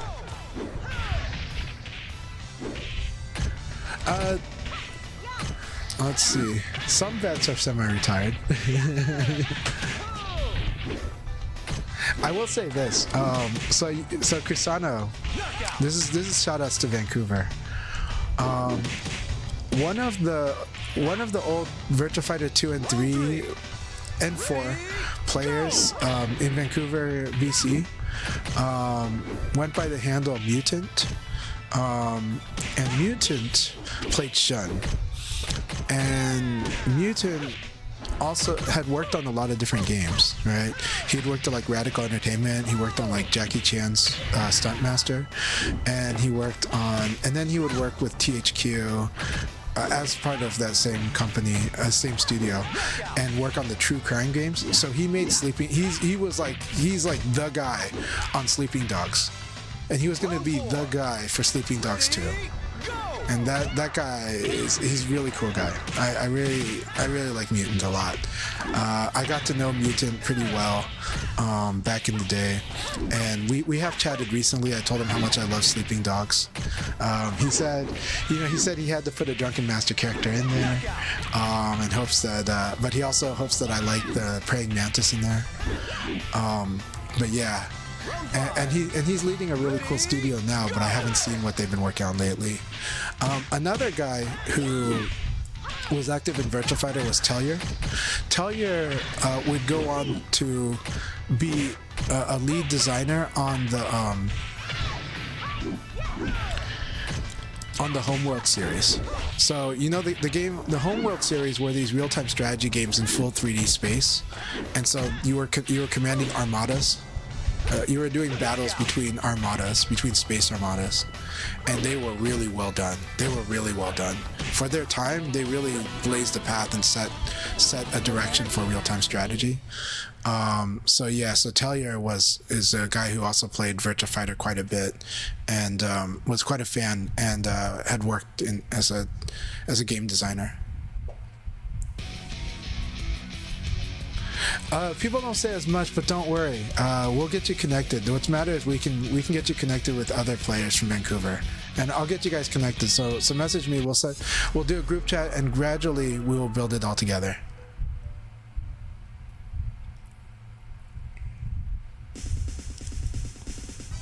Round 1. So Devil Ray, I plan to do Portland Punish. Oh no, it's your birthday this weekend. I see. Happy birthday, Devil Ray. I am planning to do Portland Punish, but I have to double check. But it is my intention to do Portland Punish. Yes. Kamai's Okin, so good to see you. Kamai's also from Victoria BC. But again, Vancouver and Victoria have a big chasm to cross, literally. You know. But Kamai's been doing awesome. Have you guys seen Kamai's been doing great at Evo? Doing good on online qualifiers, doing good at different events. And Kamai's, I'm really glad that you're still in the VF scene. I'm really glad that you've been playing VF online, man. Really happy about that.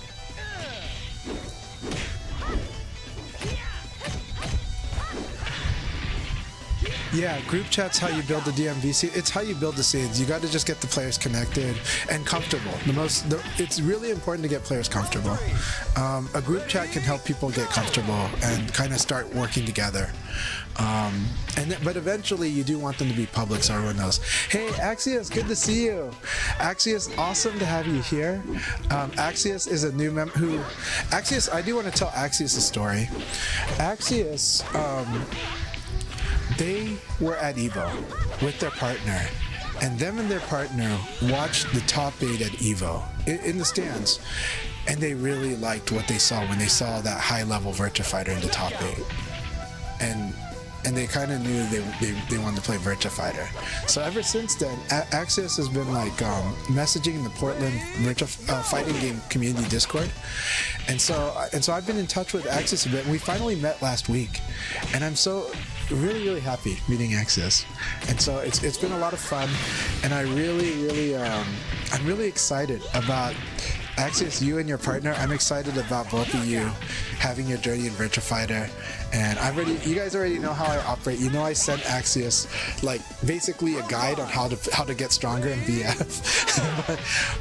but a lot of you also know that the way that I do it is very effective. Like a lot of people know how strong they got reading my DM guides, and they know that I write it in real time in the DM too. They know I'm not copy pasting that. I'm writing it every time, and they know I'm writing it based on what you're telling me. So or based on what I want to tell you. So, you guys know that I can kind of write the guides many times over. So, but it is how I improve how I've been teaching the game. And so I hope it helps. But I know that it's helped many. So I'm very happy about that. But of course, it's about who you help going forward. And so I hope it helps you both going forward. But of course, absorb all the different ways that help you get better, not just my way. I like to be a good guide and a good teacher, but I don't mean to be the exclusive teacher. A lot of times our best teacher is ourselves at some point, because of course experience is the best teacher, and we're the ones that are going to have to kind of account for all the decisions. But when you are able to find yourself being a good teacher too, to yourself, that's when like you kind of find like a whole nother level in the game and in the activity. And that's kind of the goal. The goal is to kind of help people find their path to the best place where they can take themselves to their greatest heights and their greatest and meet their greatest challenges. Yeah, quest mode coming back is amazing. I am so happy for that. So the Yakuza game, Static says they became a Sega lover after Yakuza game. This is very, very true. This is very true for a lot of people. And I think for me, I do need to catch up a bit, but I fell in love with the first Yakuza title on PS2 with the English dubbing. Now I knew some of the actors that were in it because some of the Japanese actors that voiced the original, because I was watching Japanese dramas quite a bit at the time. And I didn't even see the game as like that much like Shenmue or anything like that, because I don't think they're like that. It just sees it as an action game with some frameworks that are similar. But I really liked it. I just like, man, this game is fun, and this game, like the story is just fun to follow. Like the story itself is fine, but it's following the story that's really fun, and the action is good. And like I couldn't help myself, so I kept telling a lot of friends they had to play the game. A lot of friends were not giving the game a shot, but I kept telling friends try it. And the ones that did, some of them it really clicked. But I think it would be like Yakuza 4, where I see a ton of friends falling in love with Yakuza. But I loved Yakuza since Yakuza 1. So yeah, and when Sega promoted Final Showdown at PAX, before it came out, I was there and I chatted with them, because I've told this story many times, but I had a ticket to PAX. But this summer, 2012, Sega was like, we're gonna put a Final Showdown arcade machine for the weekend at GameWorks across from PAX. I spent the whole weekend playing Final Showdown. I did not use my ticket almost at all for PAX. I love PAX, but I was just like, I'm playing Final Showdown this whole time. So even though I had this like $200-300 tickets for PAX and the hotel staying at PAX, I played Final Showdown that whole weekend at GameWorks, which could have been free. Well, aside from the hotel, but I could have stayed at the friends and just gone there the whole weekend. But it was worth it for me. That weekend playing Final Showdown on the arcade machine at GameWorks was worth that whole thing for PAX for me. So I was no regrets. That said, their team, they had just announced that Yakuza 3 was actually coming to the US on PS3 because they weren't sure if they were going to bring it. And so I just told them, thank you so much I'm so glad that Sega's continuing to bring Yakuza to the US because I think this series is really cool. And they're like, we agree. Like, we really like it a lot. So I was just like, yeah, like, I'm just happy. Now, there's different stories about that, of course, because Yakuza 3 would be the one that is missing the dating game component, and it's not the favorite game in the series. But for me, it was huge that Sega were able to convince themselves to bring it to the US. And eventually, Yakuza would take off later. And I'm happy for that. Round 1. Ready? I'm so happy they're showing so much love to VF, yes. Yeah, Rayblade learned to play Animal Crossing during pandemic.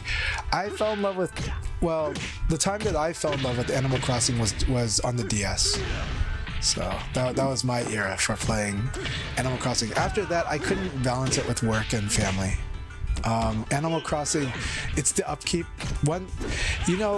Animal Crossing gives me like the biggest FOMO because of the upkeep. Because what happens when you if you don't play with your clock and you just kind of like leave it going for a while, and then you come back and everything is kind of gone or wrecked, right? Animal Crossing is the OG survival game. Animal Crossing is the OG survival game. So yeah.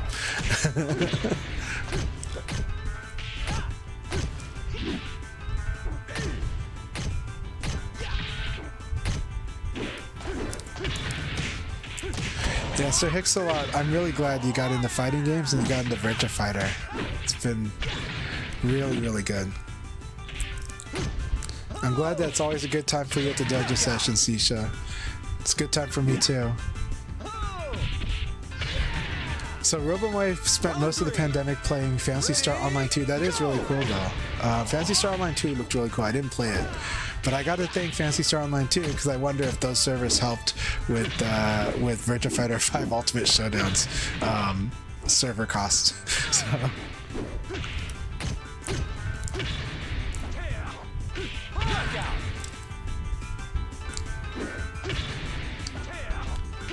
Hey, HP StarCraft, good luck tomorrow. Really good luck. My kids had a good first day of school, but they're still jet lagged, so as soon as they got home from school, they fell asleep.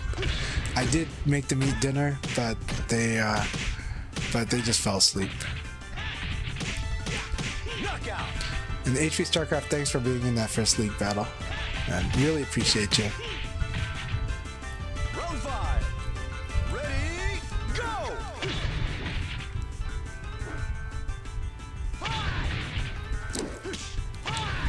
Robomoy, thank goodness things are getting quite a bit better now. Thank goodness. Hey Calamity, so good to see you. Teaching someone something and having them be able to implement it gives me some unhealthy dopamine.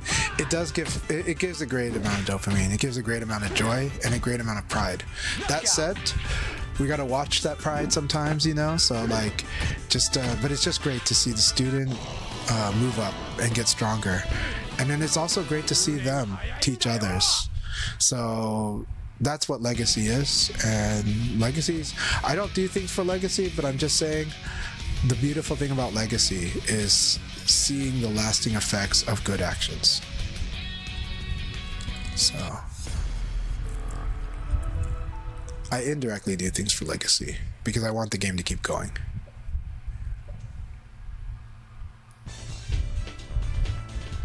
Round 1. That's another thing you get to see at Chanchai's Dojo, all the different costumes all in one place.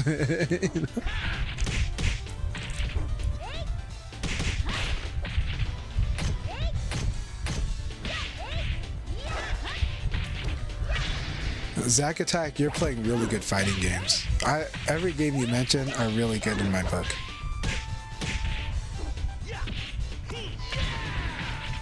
Knockout.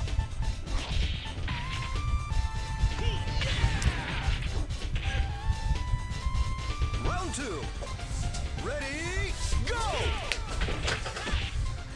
So Incidents has a good point.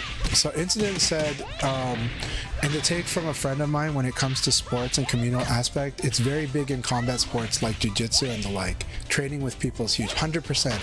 I think Brazilian jiu-jitsu has really shown this side of things. Like, they've always put this front and center, because it's so interactive, right? It's not just a concept, you have to practice it so directly, and the techniques that you do in jiu-jitsu have to be practiced between the people, and then it has to be explained, and teaching it is like, I think the teaching culture, the communal aspect of like, especially in grappling arts, has been like quite impressive. But in martial arts it's like that too, of course, 100% in all martial arts, but I think like in the promotion of, in the mixed martial arts era, the way that jiu-jitsu has really portrayed itself has always lent itself for people to understand that this is something you do as a community, and I think that's really impressive and important. And it carries on in whether it's like when people talk about it in podcasts or in coverage of fights as well. So I think it's good, and I think it's great, and you see a lot of people where it's meant a lot in their life, and I think that's what martial arts is for me too. And so I'm just happy to see that, you know, keep on going, but it's really important. Oh, Incident, if you can make LA Gathering, that'd be so amazing. But yes, manage yourself, take care of yourself first, but I hope you go. Alright, and again, Just Miles, I'm glad that you made it into the room. It's good to have you in here. It's good to watch your fights.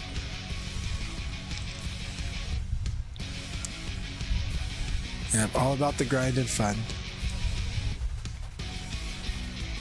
And I'm glad, Dr. Hugbox, thanks for sharing the spot. That was so awesome of you. Joe though is doing awesome. Shoutouts again, The Rock Reaper, Joe though, and Setsuna. Shoutouts to the DMV, the DC, Maryland, and Virginia area, and you know, eventually Chief Flash too, right? So awesome. Such amazing players and amazing people. And I know that there are more people in the DMV. So recently I've been seeing someone by the handle of Jasmine on the Discords that's also active in the DMV. So shout outs to the DMV. Looking forward to a new generation and continued generation of the DMV Virtua Fighter. Yep, DMV Nation, 100%.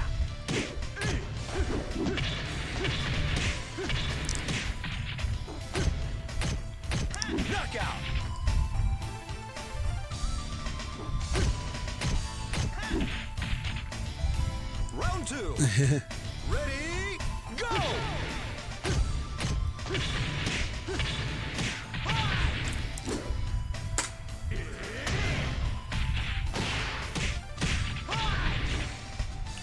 Excellent.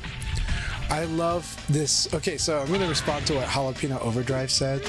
I love this Year of the Ninja. Oh my gosh. Ready, go! Ninja Gaiden Black 2, which, you know, we can call it Ninja Gaiden Sigma 2 Black. But anyways, it's awesome though. I like it. Ninja Gaiden Ragebound, I really, really like it. I definitely understand like Electric Underground's critique that, like, you know, that they just can't help but be very modern with the way that their design is. It's not as hardcore as it could be, and that it's only self-selective hardcore. But I still love that game a lot, and I think it does a lot of great stuff now, actually. But I definitely understand and appreciate the critique. I really do. And definitely what it means for the overall challenge of the game, and I do love the values of the old Ninja Gaiden NES games. Okay. Of course, Shinobi Art of Vengeance, the demo really has me loving that game, and I'm so excited to be playing it very soon. I didn't get the digital deluxe, so I can't play it now. I'm going to be playing it this weekend, and I'm so excited. So, you know, but I really, really like it. And I love how beautiful the game is. Oh my gosh, everything, the whole package. It's looking too good to me. And I do want to get the deluxe edition, I do, but, you know, it's just, I'm trying really hard to maintain a good budget right now. So, Like the way of the ninja, I tried to exercise my discipline, but honestly, there's going to be a time where I'll probably pick those stuff up. At the very least, I'll probably pick up the boss DLC, but that's me being honest. And then we've got Ninja Gaiden 4 coming, and I am looking forward to Ninja Gaiden 4. I really am. Look, we've got a lot of different Ninja Gaiden games, the ones that we can love and the ones that can mean the absolute best of the series to us. So the new Ninja Gaiden 4 looks very exciting to me, and it looks like it's its own game. I'm very excited for it. So...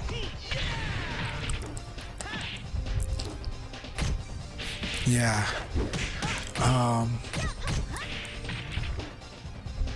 But definitely bringing VF on your own is really important. Sharing the love of it, but also being very respectful to the other games too. Always, like, don't be a jerk about it. Actually, I should say this.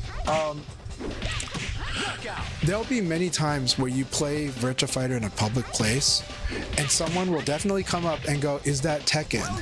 The correct answer is... I was like, it is kind of like Tekken is really good. The correct answer is to be very positive about this. Don't be a dick about this. Don't be a prick. Really resist the temptation to be a dick about this, because I've seen a lot of players be a dick about this, and it doesn't help.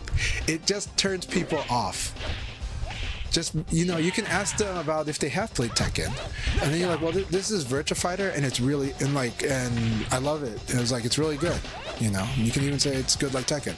But that said, try not to be elitist about it. Just be open, be sharing. Now, for me, I'm a little overwhelming, so I have to hold back from being overwhelming and gushing too hard. But be open and just let the conversation happen. Let them talk to you how they want to talk, because they took their time to talk to you about the game you're playing. They might have thought it was Tekken. Use this as an opportunity. Do not use this as an opportunity to be a dick. Use this to be an opportunity to be a good ambassador for the game. Use this as a way to connect and be like, oh, this is Virtua Fighter. It's really, really cool. You know, and whatever. But be positive, and eventually, hopefully, you might not always get their interest, but try to get their interest. But try to let them lead the conversation. Let them tell you what they think. If they love Tekken, let them talk about what they love about Tekken and make a connection. Work with what they give you. But try so hard not to be a dick. A lot of our community can be a dick on this topic, and that's why I have to say it.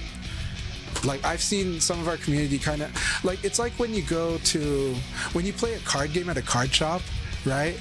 And there's like a nerd playing like Magic, and you're talking about the game you like, and they're like, well, I know that game that you're playing, but like Magic's like the better product, right? And it's like, that's like the worst thing you could do.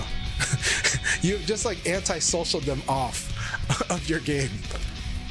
Instead, just be like, you know, just be positive, welcoming, have a conversation with them. Let them lead the conversation. Eventually, it'll get to Virtua Fighter. But you know, like, but just be open and chill.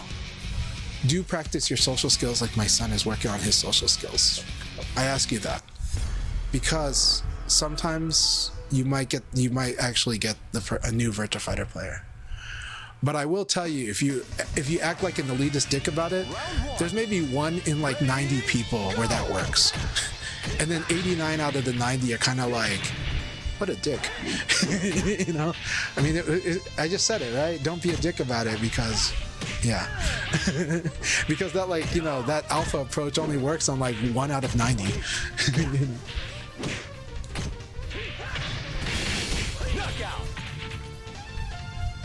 Yeah, so try not to sling mud. Now, I have to admit, because I had some clout in a community, there was a moment where somebody said something like, oh, like, they made a comment that was suggesting that nobody plays Virtua Fighter. So I did passive aggressively just said, hey, I don't appreciate that. Why'd you? Now, I'm not saying you should do that. I'm just saying there was a moment where I did that. But that said, it did open a dialogue. And actually, those players did eventually play Virtua Fighter later. But I kind of just, you know, but I don't want you guys to go be defensive about Virtua Fighter like that. I think I had to use a lot of my social skills to work this out and to kind of let them know I wasn't pleased. But at the same time, hey, I'm going to talk about this, but also, hey, I love my game. and I'm playing with people all the time. Come watch my stream, and I don't really like this narrative that it's a dead game, because it's not. What does it say about me that I'm actually playing this game very actively? You know, I know that it's not as popular as Tekken, but I'm really passionate about this game. So I gotta be honest, I didn't really appreciate, you know, you guys know me because of the community we're in. It was like the lever community, and just understand, like, I don't like my game being talked that way, because I'm always sharing the love of my game, and I'm literally playing this game like a ridiculous amount of hours with a ridiculous amount of people every week. And so I just want to dispel that idea right now. And I know I'm going to be kind of an ass here for saying all that, but and I know you didn't mean too much about it, but I seriously love this game, and I want people to see why. I want to see people see why it's a beautiful game. You know, not Tekken popular, still has quite a lot of players, and I have no shortage of opponents. You know, so yeah.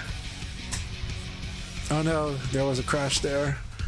So that did happen, but we're not restarting that. But those do happen. However, we are getting closer to, we're like at the halfway mark on this league battle. Yeah, it is going to get better with crossplay. So honestly, no, things have been good with VF, but this was during the Ultimate Showdown days. And again, those players that I had friction with, we got along. And those players did eventually play Virtua Fighter and like it. And those players have, you know, like, we have good like, we're cool. But at that time, there was one moment of me being defensive. That was in the Discord, you know. And it was just because I love the game, and I just didn't want that narrative to keep going.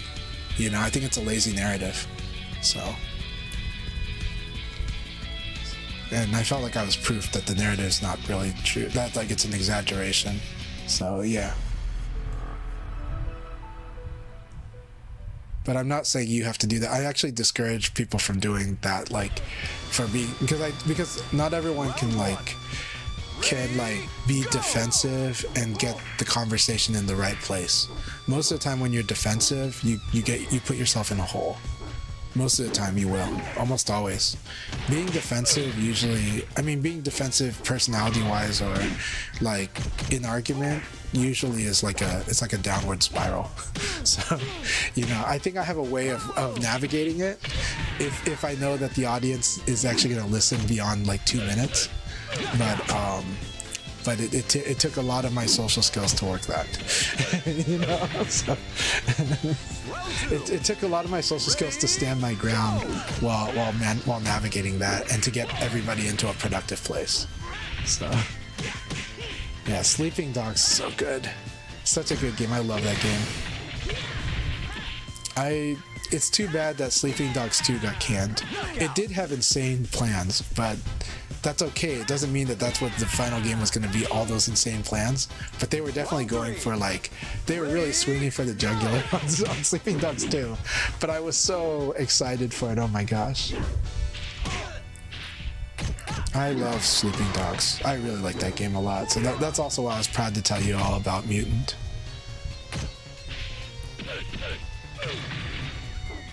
Oh, there's a Sleeping Dogs Discord now? I need to go there. Yeah, Homeworld's so amazing. Yeah, in the VF community, I've met a lot of really cool people who've worked in who've worked in different stuff, including games. You know, and it's just been great.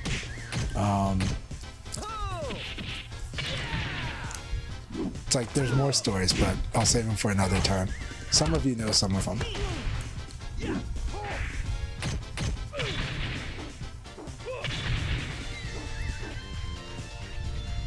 Yeah, I'm so far back in chat. I think I'm really caught up pretty well though, because I kind of know where some of these messages came from when I glimpsed on the other screen. I love Mark Hamill as Majima. It was really fun. But I do love original Japanese voice. But I do kind of want to replay the US dub, you know. So I do have it, so it's just right around the corner here. But I need to hook up a PS2 into the capture card. So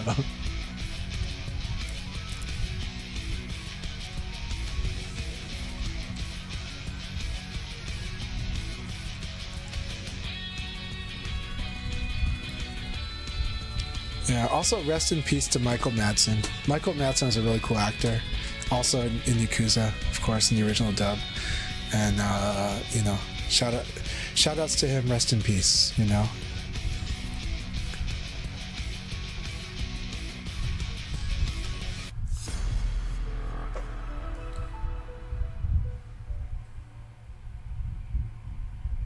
Oh, are they? Oh, awesome. Yeah, no, yes, quest mode is coming. It's going to be called World Stage Mode, and it's going to be really good, but it's probably not going to be the same scale as quest mode. But it is going to, instead it's going to emulate the Virtua Fighter Open Championships, which is cool, but we'll see how they do it. But I really love the arcade infrastructure for quest mode. I loved that it was like, you know, the arcades of Japan's past, you know. Sadly, now the past, because a lot of those arcades are no longer there. But it was so cool.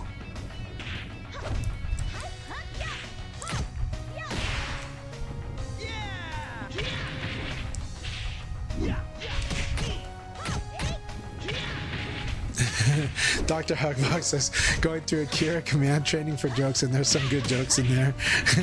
I like it.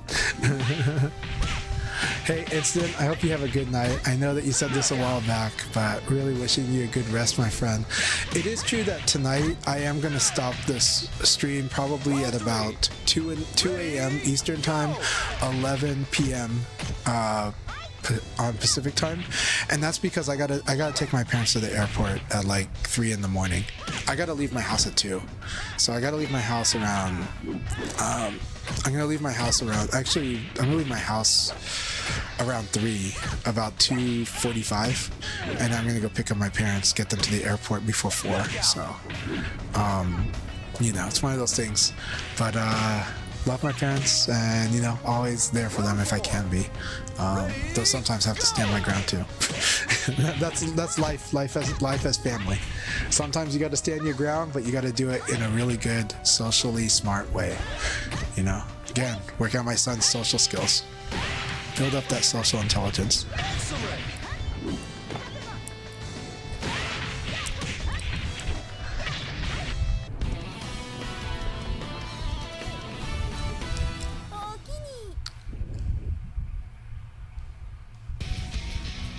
Tenchu was really cool. Yeah, a lot of cool ninja games of the past. We'll see, but I do like this Year of the Ninja for lots. Obviously, one publisher, Toei Tecmo, Koei Tecmo is the one making like this a Year of the Ninja. But I'm so happy that we got Shinobi in there too. So I would love Tenchu to come back, but at the same time, there's part of us like, what scale do we want Tenchu? Do we want Tenchu to be AA or single A? AAA might be a bit much to ask for it, you know?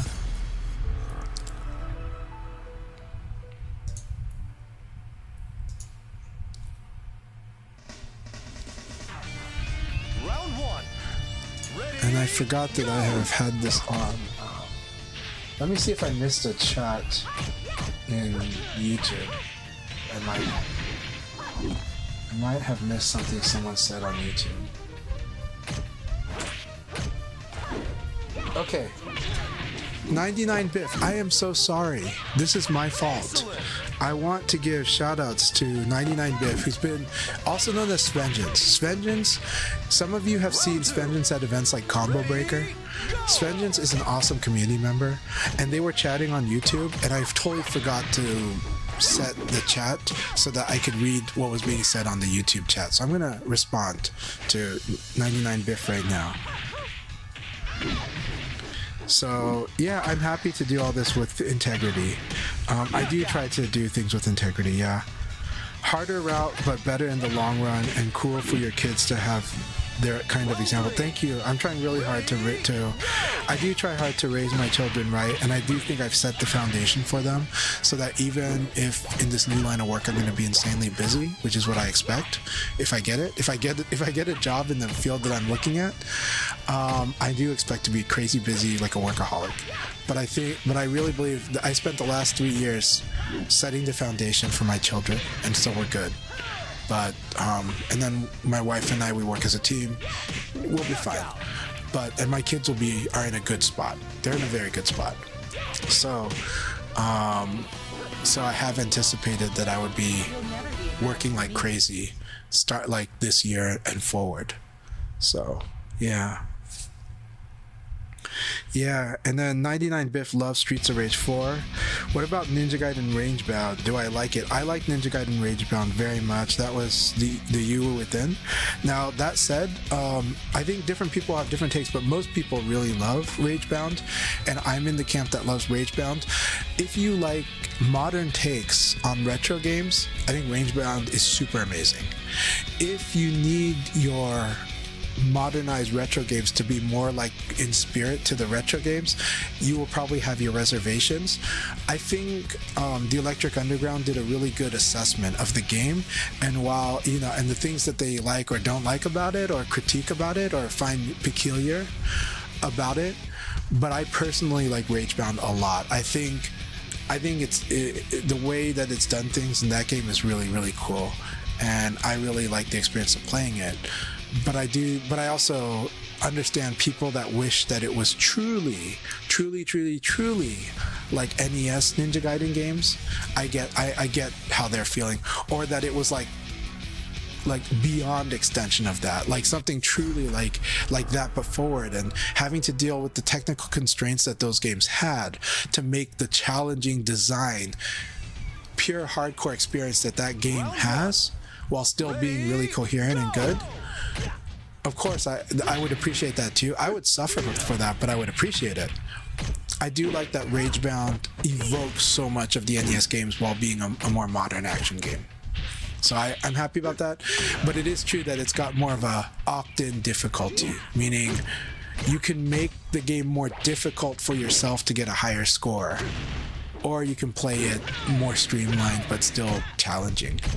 That's kind of what Ragebound has done, and that's where some people might have a reservation, is that Ragebound was like, they wish that it was more like classic NES Ninja Gaiden, just make it good but hard, right? And it's like, well, it's good but more modern, so, but it's still very evocative of retro, because there's a lot of things it doesn't have as much as maybe more modern titles would have, that make it feel like it's really trying to capture NES. But as Electric Underground says, they can't help themselves but design this, trying to be for everything design. It's like this he uses the word compulsion, and it's the correct word. But for me, I'm like, I'm all for it. So but by the way, it's a really good video. So honestly, I love Electric Underground's videos. I don't always agree with him, but I love the way he argues, and I like the points he makes, and I agree in spirit on a lot of things with him. We just have different tolerances or different ideas, or even what's ideal. But I respect his intelligence and his content. And also, I appreciate that he let me go on that he did have me as a guest on his stream, and I was just being me, he was being him, and it was a lot of fun. And we talked about Virtua Fighter during Evo, and even last night at Locals, 2 people came up to me in the middle of these heated battles with our Panda, and they were like, dude, I saw you on Electric Underground, and so they wanted to ask me all about that. So shoutouts to Electric Underground. Shoutouts to my 2 friends that were asking me about that. I've had other real life friends ask me that too. Like, that messaged me out of the blue and said, "Hey, I saw you on Electric Underground, and I really like that guy. So I was really like surprised to see you on his stream." And I was like, I was really happy to be on his stream, and we just chat like normal. And like, I like Mark. Mark is awesome, But I also really like Mark's content, so I get it, and I understand. Like, he represents what he represents so well, and it's kind of like, in film we've had like great critics that that are really kind of in their own place, right? Look, Tarantino was going to make a movie about one of them, right? The Electric Underground is kind of like that. It's one of those. It's really great to have a critic like this in the video game space who just really says what they think, but dives deep into the games they're talking about. So, shout outs to the Electric Underground. Let's see here.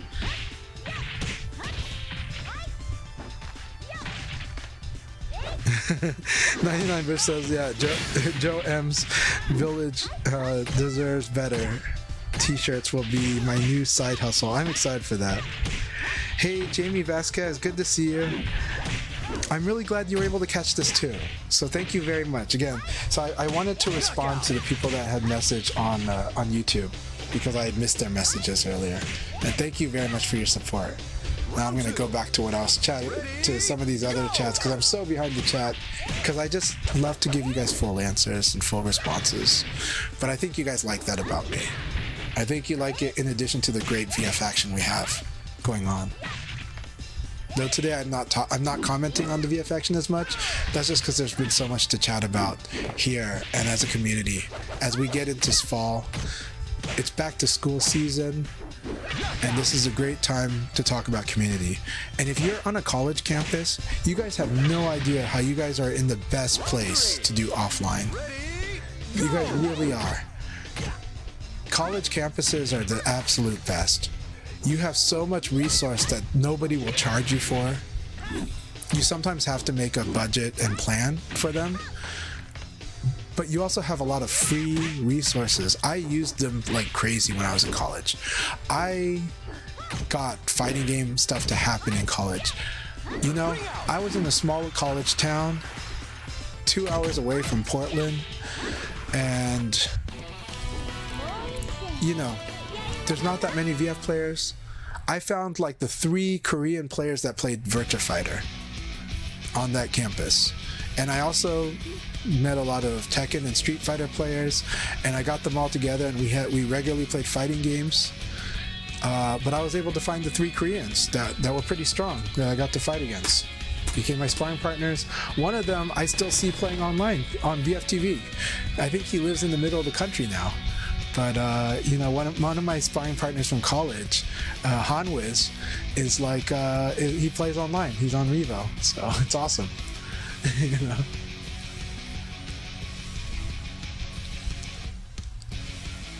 Yeah, Ragebound and Shinobi are both so good. My gosh, labors of love.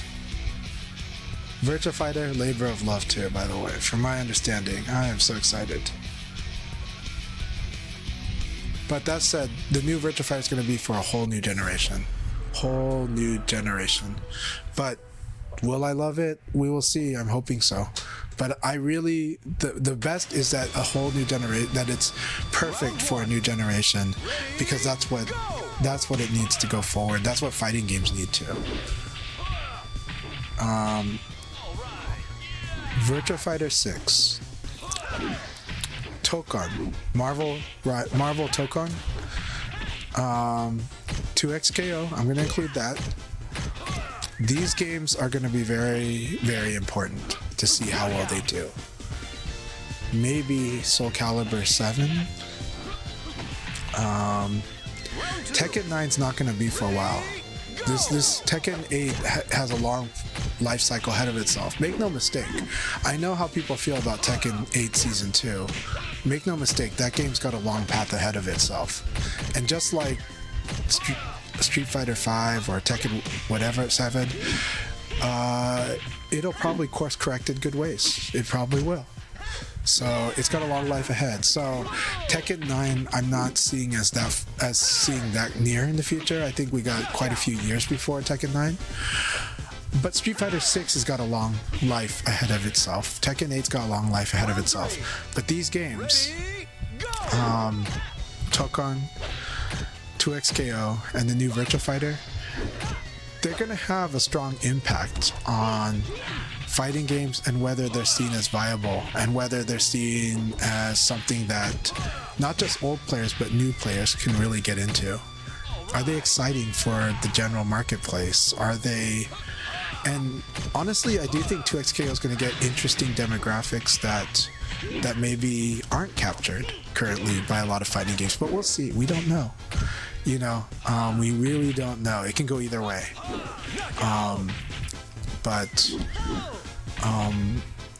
But I think these three things are pretty exciting. I think Tokon is really exciting right now. And I think the new Virtua Fighter is really exciting right now. I think in the case of 2XKO, it might actually end up being pretty exciting, but what's happened is that it's been in the fighting game communities like Mindspace for such a long time that it's kind of been simmering a little long. So now we'll see what happens. But that team is really, really working hard, and that team has got a lot of really good people on it. So I wouldn't count it out, but I will count it as probably a very different game. And so it might be just we might just see a new demographic playing that game. And then ArcSys works, you know, not just Tokon. We'll see what ArcSys does in the future, because, you know, don't count them out. Well, never. They're doing pretty great. But we need to see how fighting games go going forward after this new generation that has gotten very smart about fighting games. I think it's poised to be very interesting times, but I think how we think of fighting games might change very soon. And if that does happen, it'll be interesting to see what the future of fighting games is. Could be exciting, it could be scary. It's probably both, but I'm excited. All right, KUMUBOU, congratulations, getting a clean sweep there. Calamity, also congratulations, and Dr. Dog. Legend of New York City and Kusano, shoutouts, and also to Whitmer, who also is just only one round behind. But yeah, everyone doing really great. Keep it up. Hope everyone's having good. We are now, some people are taking a break, some people are coming back in, but the room is open for more practice and for the next league battle. We will have probably 2 more league battles tonight, by my count on the clock. I expect that we will probably start the next league battle on the 45-minute mark. Probably started on the 45-minute mark. So right now it is 9:45 on the Pacific on the West Coast, and on the East Coast on the Atlantic it is at about 12:30. It would be 12:45 when I start. All right. So get some water, get a snack, use the restroom, take good care of yourself, breathe some fresh air. If you gotta smoke, I get it. If you gotta vape, I get it. If you need to go out and breathe in the fresh air, absolutely do that. Take good care of yourself, and then be back. We'll be starting the next league battle at about the 45-minute mark. Yeah, I'm gonna be playing VF6 either way, for sure. I'm gonna be playing the new game, and I wouldn't be surprised if I'm also still playing Revo. But we'll see. We will see. Like, I think it's gonna be amazing playing both. Yeah.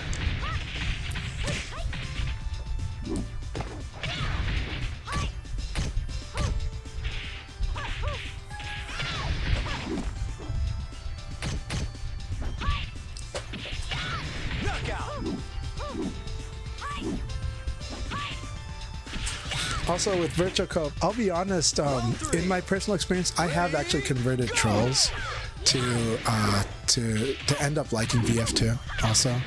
And I've gotten along with trolls too. Now, I'm not saying everybody has to. A lot of times, if you can't deal with them, definitely just ignore them, because they're thriving on attention or they're thriving on some type of a feedback. But the way that I deal with it is I kind of play it straight with them, and I kind of just like, I'm like kind of like, sometimes I'll be like the anti-sarcastic. I'll take them seriously. I'll just be like, oh, really? It's almost like playing dumb, except everyone knows you're not that dumb, you know?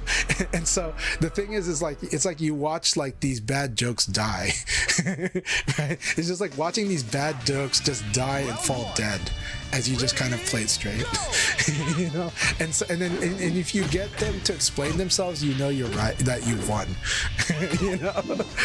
And so, but usually what happens is sometimes they figure that out, and then at some point they're like, yeah, maybe I'll try Virtua Fighter. It's like, okay, and then it's cool. So honestly, that's me. I don't know how many people are confident doing that, but I've done that a few times in different situations where I kind of went over the guy being either sarcastic or being a troll, you know. And it just depends. Sometimes you have to read the room a lot, though. And sometimes, you know, there's just not much going there, so you just kind of let it die on its own, but you kind of go, oh, okay, well, that's interesting. You know, but you just don't feed into it. You don't get outraged. You don't, you know, there's like a way to just kind of make it boring. And I think the last thing a troll wants is boredom. Because a lot of times the trolls are bored. I mean, one way to put it, I used to use this example, but this example almost died in 2012. So when ever since I worked in restaurants, even as a kid, we did used to get phone call, like crank calls before cell phones, right? We would get crank calls a lot. Crank calls kind of died after cell phones came out. Or after cell phones became ubiquitous and smartphones became ubiquitous. But trolling, of course, is what replaced it. And so, like, if you watch old episodes of The Simpsons, you're seeing Bart, doing crank calls with Moe from the tavern. And that's really what happened back in those days. I had to deal with it all the time. My friends would crank call the pizza place. And so you know that they're just bored teenagers. They're teenagers that had nothing better to do. And so when I used to run, like in World of Warcraft days, I used to run a really big guild. And when I ran the guild, actually most guilds at the time said no teenagers, nobody under the age of 18, adults only, because they didn't want to deal with like this juvenile stuff, right? I actually allowed them in my server or in my clan. I allowed kids, but I always talked to the kids and I said, hey, you're welcome to be here, but you got to act like an adult. And what that means is, understand that people are being serious and they're having fun playing this game on their busy time. But some of them got work and some of them's got study in college. So sometimes I get the jokes, but understand when it's kind of like it's not funny to them, and just be cool, okay? They're like, yeah. And I was like, just be cool. And that's it, right? And then when somebody would get mad at a kid, I'd be like, hey, to some other kid in another clan, I'm like, it's just a kid. Stop arguing with them.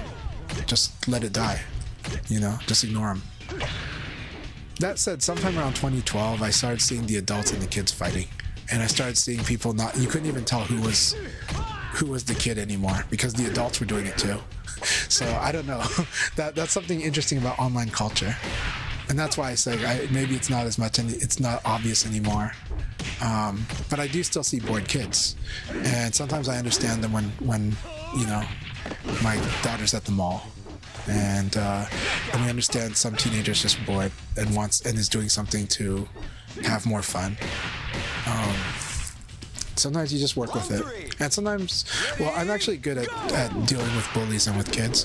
I ran 2 video game amusement centers for a few years, and when I was doing that, I was working with a lot of middle schoolers and a lot of high schoolers, so I had to sort a lot of this out, and I kind of, and one time, even when I had to ban one of the kids that kind of was like a bully and a problem child, I did and he was kind of a regular, so I kind of gave him one day where I spent time with him and talked to him about everything, and we played together. And then I talked to him and I said, hey, I have to ban you now because everything you've done was too much. But I hope you had a good time today, and we had this talk. And and we did make some connections, and he stopped bothering the amusement center. That said, it is also true that later in life he did go to jail, and not too surprising, right? And he caused some trouble in his real life. But sometimes you kind of know. Which kids are going to be bummed, but at least I was able to kind of work with them within the scope of things immediate, and he stopped bothering the kids that I was trying to defend, and then he stopped bothering the amusement center too. But that said, I don't expect everyone to do that. Some kids are it is difficult, and Yeah. Anyways, that topic was probably a little more darker than most want to talk about, but they are real topics. Yeah, not gonna lie, I do miss the 2000. I do miss what Web 1.0 and Web 2.0 or whatever. I think 2012 and onward, my relationship with the web had changed. You know, so I do miss romantic aspects of the web pre-2012. You know, so I think there's like a Japanese drama I love watching, but it's so Web 1.0, which is Train Man or Densha Toko. The live action TV drama is amazing. The movie is good and touching, but the live action TV drama, which is like a slapstick comedy, really that's like the romantic side of the old web, and I do love that one. That's like when you think 4chan is so great. You know, but, it's like rip, you know, but to bring 2016 into it, it's like rip about 4chan, you know, so hey, my pleasure. Actually, thank you very much. And no problem. I'm glad you had a good time here, and hope you'll have good times more.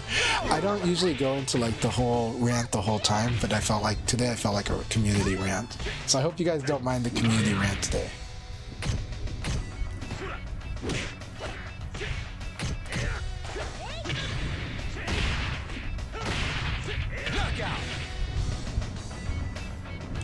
Yeah, pre-smartphone web is definitely clean. But yeah,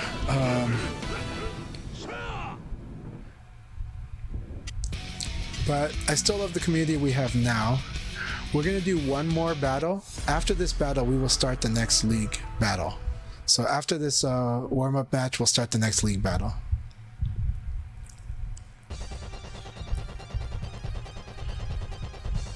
Round one. I'm probably not going to join this one for this particular one because I'm going to go get a drink and stuff and catch up on air and catch up on some emails and messages. But I will be back pretty shortly, and then just and during the last league battle of the night, which will probably be 30 minutes from now, I'll join that one for sure. So if anybody wants to spar with me, I'll be in the last league battle, but I am going to go catch up on some messages that I think I need to catch up on and get some fresh air and drink something really good. Not alcohol. I don't drink alcohol much. I'm not against alcohol, it just doesn't do much for me. Literally took like 14 glasses of whiskey Sprite to get me tipsy. So all I get is like a bad stomach and, you know, funny feels in my stomach and funny feels, you know, down below later. And so it's just like so for me, alcohol is not the biggest thing for me, but it works for a lot of people. So that said, when people want me to drink alcohol, I'll drink. I am a social drinker. It just never been drunk in my life. The closest I've been to being drunk though is being awake for over 48 hours, and then I start acting like someone that's drunk. So being like not sleeping for over 2 days. When that happens, I think I start telling dirty jokes, and I start cracking jokes out of nowhere. You know, that's like, I guess that's the type of drunk I would be.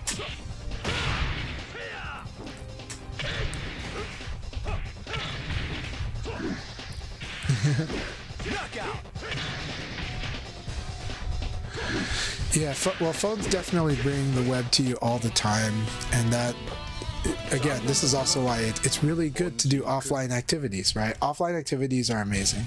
All right, we're gonna start the next league battle right now. Here we go. Good luck, have fun, everyone. Did we get a crash? Do I see a crash? I don't see a crash. And I hope you all are having a great time tonight. Great time. I do love having real buttons. I do miss blind typing, but I still blind type on auto, but the autocorrect is like sometimes hell. But yeah.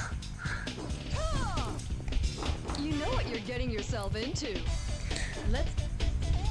Round one. Ready? Two Scoops of Face knows as a former game developer. But yeah, you guys get the real crunch time. So yeah, people get weird after no sleep. They really do. They really, really do. You know, those brain cells are not are like no are being starved. Knockout.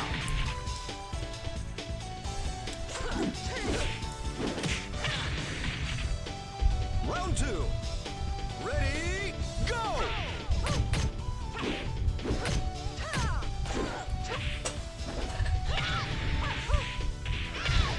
I like what Devil Ray said earlier. Every minute spent bitching about a game you hate could be spent labbing a game you like. 100%. Knockout.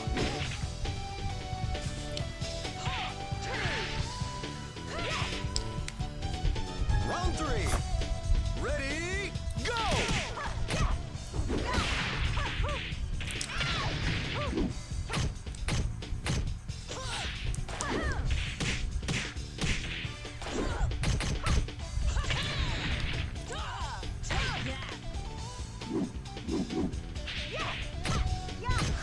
Knockout.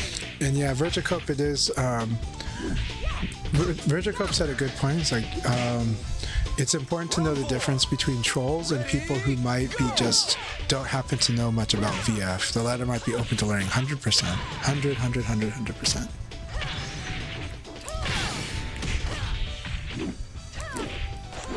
Knockout.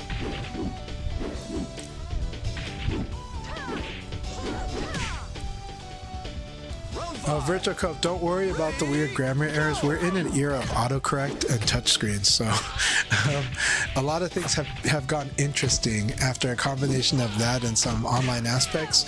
A lot of things have been really interesting with grammar ever since. And then, of course, in changes with the media environment, the quality of the grammar on even professional articles has been very interesting if it's online oriented. Or has to be rushed out the door. If it's a journal that can be taken time, then the quality is still great. But for a lot of publications, we've seen interesting stuff posted online and weird ways of framing discourses. Does make one worry about the art of writing good stuff. You know.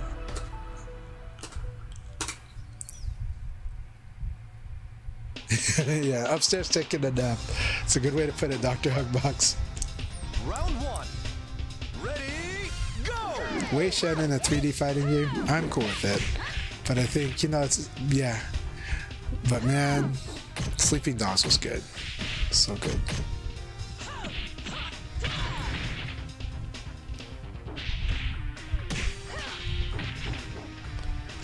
So Dr. Hugbox earlier when we were talking about Magic the Gathering says, I've never been a strong constructed player. I'm all about the limited life. Drafting owns. Drafting is amazing. I love drafting. So drafting is super amazing. It is the hardcore form of Magic and hardcore form of competitive trading card games, but I love it. I like Sealed a lot, but Sealed has got some different conditions. I like Sealed in a digital environment for Magic. In Magic, they had 4 boosters sealed. 4 boosters sealed didn't have a ticket cost to play in those tournaments. That's why I played them. And then low barrier to entry because it's 4 boosters instead of 6. So what did I like about it? Well, they used a 30 card deck instead of a 40 card deck, and so the variance got pretty high. But the cool thing about digital is, well, you have as much lands as you want to use. So actually, I would make multiple decks of different color combinations in the deck builder, and then so I would sideboard in totally different decks, which if you try to do that in physical, you can't really do that. but I would sideboard in whole decks in the 4 booster sealed format. It's so much fun, and that format, because of the 30 card deck size, you can make really interesting decks based on what you think of the meta, and but of course sometimes certain things would break it. So it was more like a format like that is more prone to having super broken decks if people figure out if the right combination of uncommons and commons becomes way too strong of an engine, especially like a mill engine, then you might have a problem. But in general, 30 card decks, the four booster sealed format was so cool. I loved it a lot.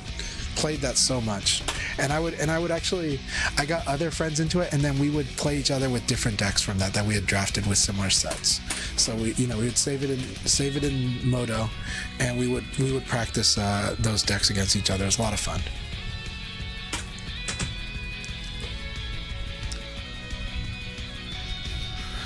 So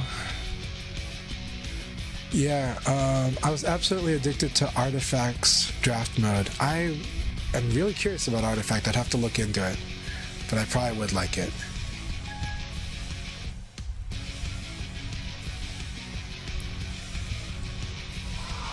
Do delayed strings not track? Pretty sure I delayed that PP until after his evade. If they don't press anything, there's a certain amount of time to where it won't track. But there is a certain amount of time where it will track, so it's really iffy on the delayed strings, you know. And also, our perception of time during a match is really a tricky thing. Online makes it more complicated, but it's not the only reason.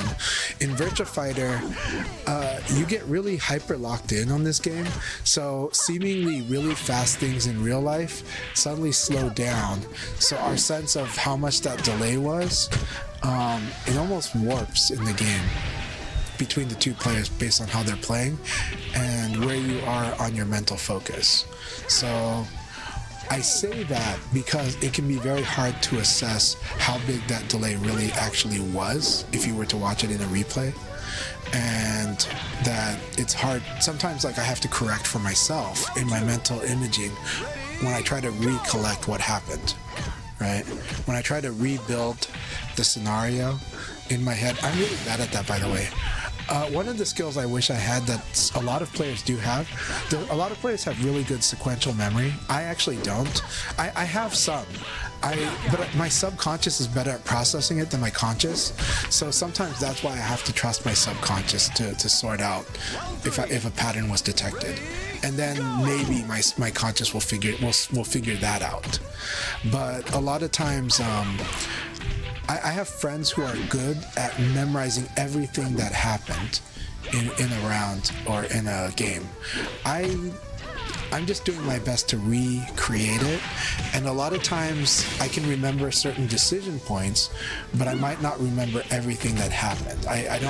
My sequential memory skill is not exactly like a full photographic memory at all. It's me trying to logically piece together what happened and what led to what happened, and I process on that way. But I do have friends who can remember everything that happened in a battle. Like, it's like they've got like a replay engine in their head. It's pretty insane. So Dr. Hugbox says, I would play MTGO if they had free common drafts where you don't keep the cards. Yeah, I would love that too. No, I agree. I agree. That's why I do like some games where it's about drafting too, right? But it's not the same. Magic is a really amazing playground of mechanics, like on a deep level of mechanics, and that makes Magic so great. But yeah, but again, the business model side of it makes it a very expensive game to play. But I do love it, and you know, I wish I could play it more. I wish Limited was more popular, but you know, right now, but I think Commander has completely taken over the economic ecosystem of Magic, and I don't think that's a bad thing, but it is. But I would, you know, in the past, I would love playing like a draft at a store if I could just give them the cards back or sell the cards right afterwards, you know. Because I didn't want to. I liked collecting them online. I didn't like collecting them offline, so I just kind of was like, well. And I know that's opposite of most people, but for me, that's what would have worked for me. Is like I would be happy just to play draft, and then just you guys, you know, just sell you guys back all these cards, you know, or make it free for me so I could just play and I just unbox the cards for you, you know, like what Dr. Hugbox said. You know what you're getting yourself into. That's too bad about Artifact, but there's at least a lot of amazing games that have been made in those formats too. Yeah, the creative synergy that can happen in Magic is really, I mean, that is a game with a lot of resources put into it on a really hardcore design sense. Yes, there's a lot of art and promotion going into it, but it needs to. But But Magic really is a wonderful playground of mechanics. Really is. Round 2. Ready, go!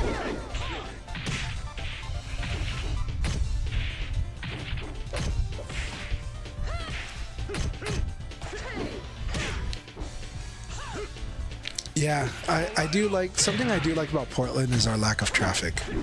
That the traffic is really manageable.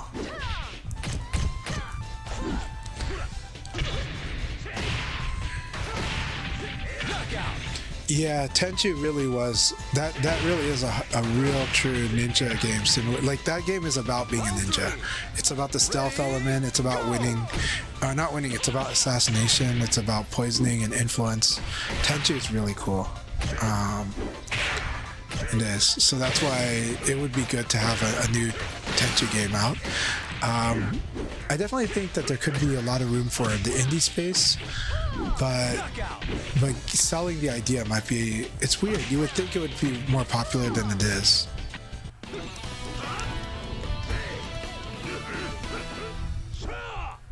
That said, you know, I am glad that Splinter Cell was popular for as long as it was popular, to kind of, for the stealth genre. But we definitely want more and more stealth stuff to be around. And maybe that's, I guess if we're thinking about it, maybe this is a good time for stealth to make a huge comeback, not just on the Metal Gear Solid 3, but like, I think stealth will be something that gets popular again at some point. Hey, thank you. Good to see you. I hope you're doing very, very good. Thank you for stopping by on my live stream. Good to have you here. It's good to see more people active on the YouTube chat as well. So for people that don't like ads, one thing you can do is you can also support this stream by watching it on YouTube as well. So, you know, so some people do double dip. It helps me. It helps others, but it also helps you avoid Twitch ads if you really want to avoid the Twitch ads. So I am streaming on both YouTube as well as on Twitch. You can find me on YouTube as Chanchai_VF, but if you're talking about the URL, it's actually Saint Chanchai, SAINTCHANCHAI. It was actually, it's not meant in a religious sense. It's supposed to be like, I used to think of like sword saints, but it was mostly because Chanchai was taken. That someone else in Thailand had taken up all the username Chanchais in a lot of places. Alright, MoveQuick, thanks so much. Thanks for the dual support, MoveQuick. That was quick too, you know. MoveQuick, support twice. We're all for it, you know.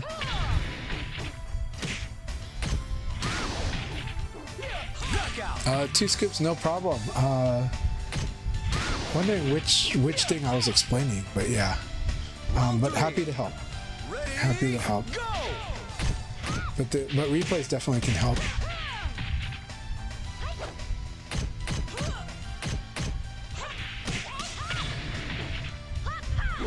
Yeah.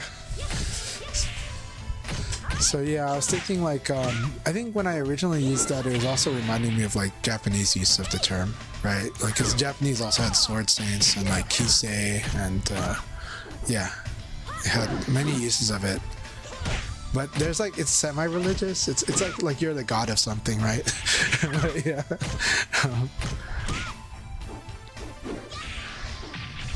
Oh, you'll be learning quick. No worries, MoveQuick. No worries about that. You got it. Like, it's a matter of time and effort, but also just gradual growth. Enjoy the gradual growth. And sometimes before you know it, you've come a long way. You know, it's like the Forrest Gump philosophy of just run. It's like, fight, MoveQuick, fight. You know? Hey, what's Hypergr4v responding to there? Hypergr4v's giving a lot of fun faces here. Got mind blown, and I don't know if I said anything mind blowing or shockworthy. But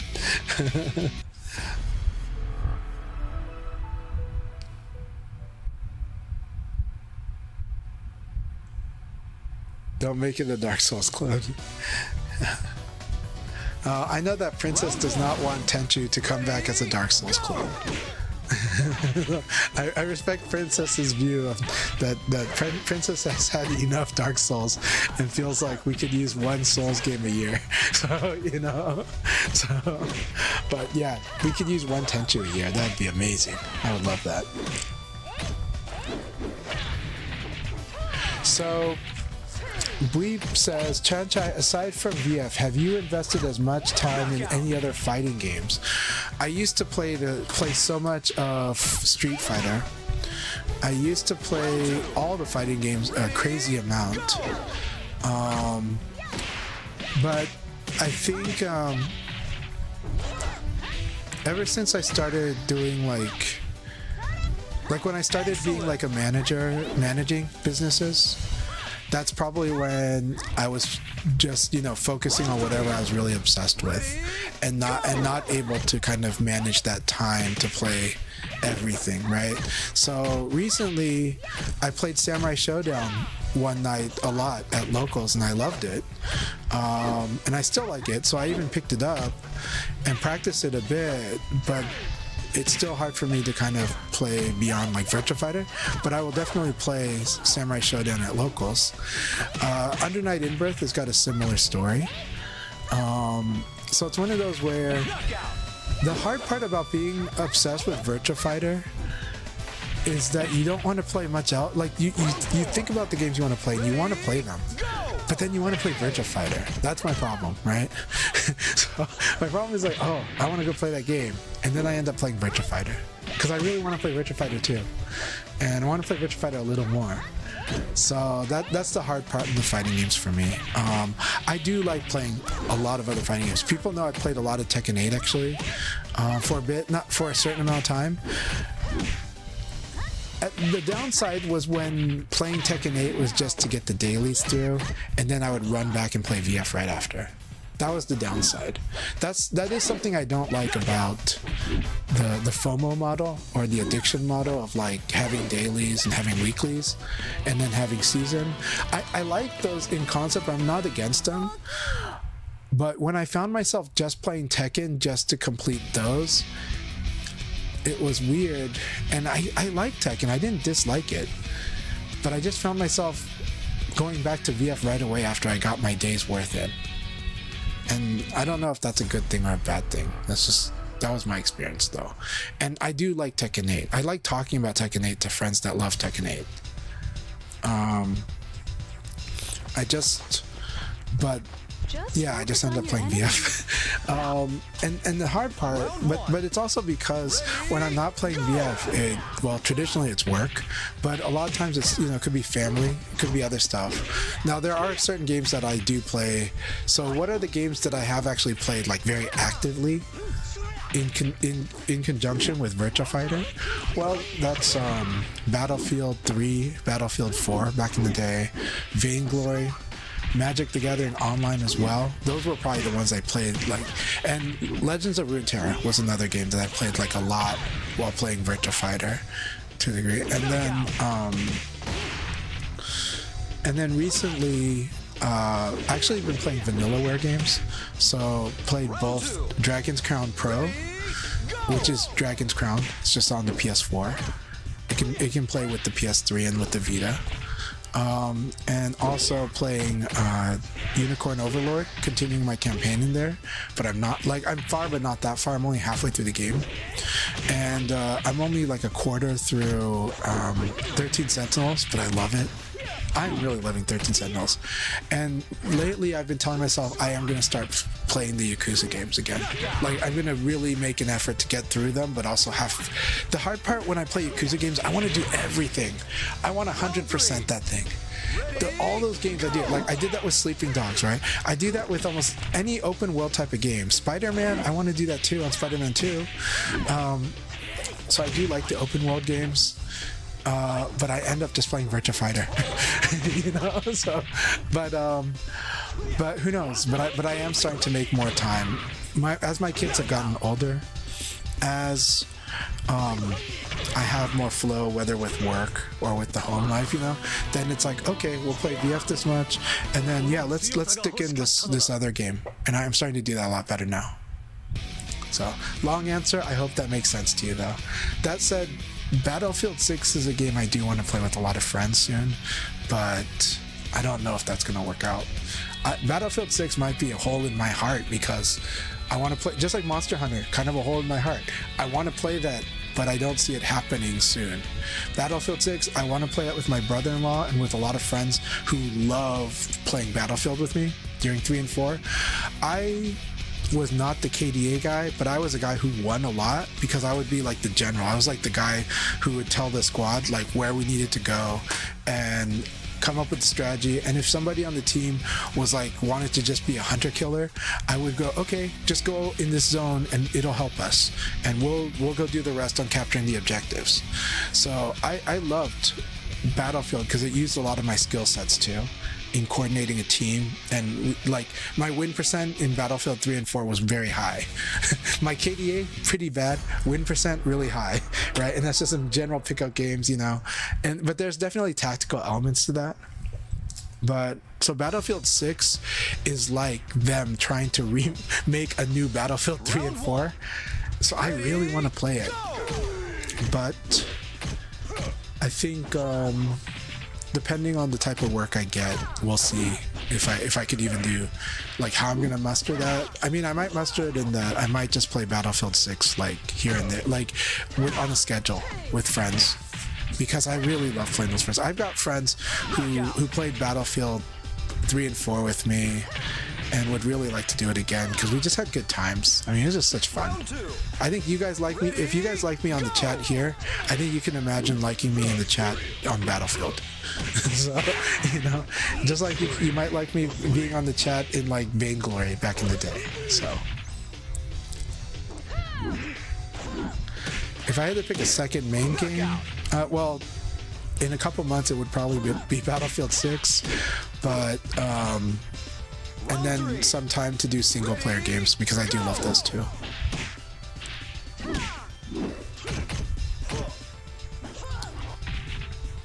Man, we got some good VF chat with Kusano and 2 scoops of face. I love that. So MoveQuick said they've shown that giving a reward for doing something you already like to do makes you start mainly doing it for the reward and less for the enjoyment. Yeah, so pretty strong argument against dailies.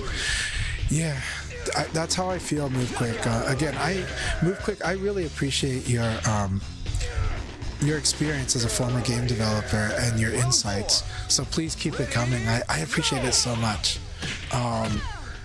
And yeah, like I am surprised. Like I can talk about. I like Marvel Snap a lot. That was another game I played a lot.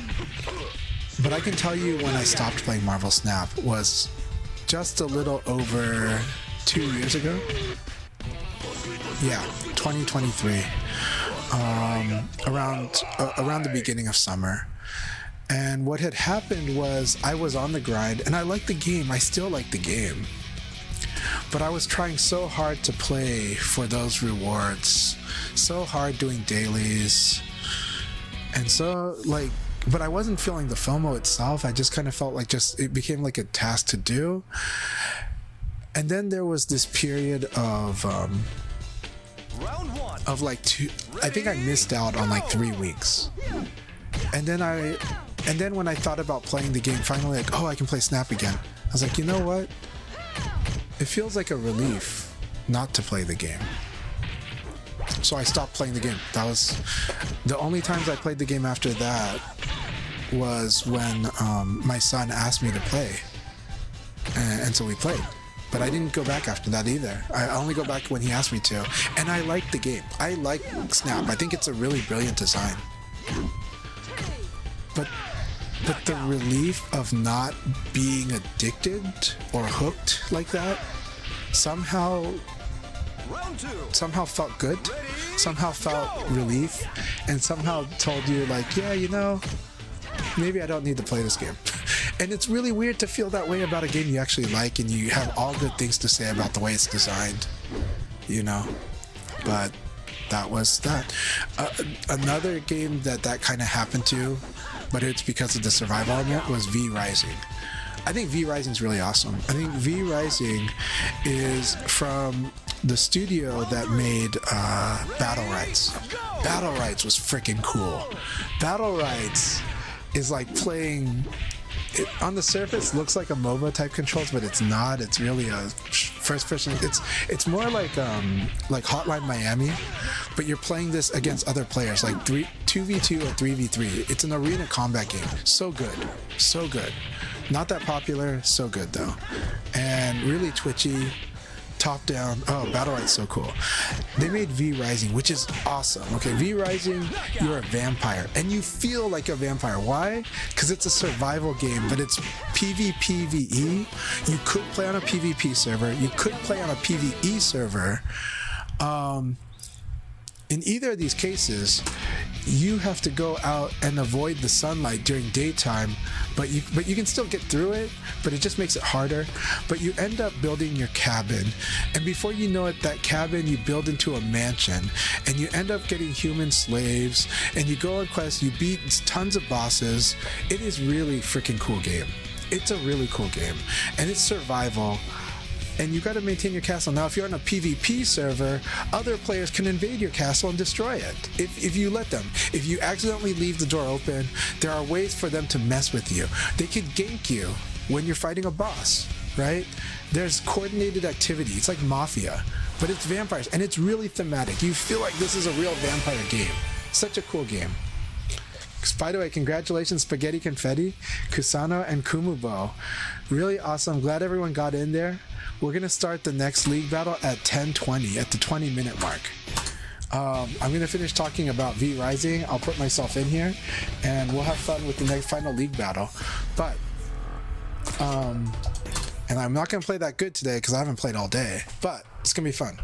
So that said, VRising, I got really into it. A friend from Hawaii, Ka, got me into it. It's as good as they said. I think it's a great game. I had a really, really busy 3 weeks.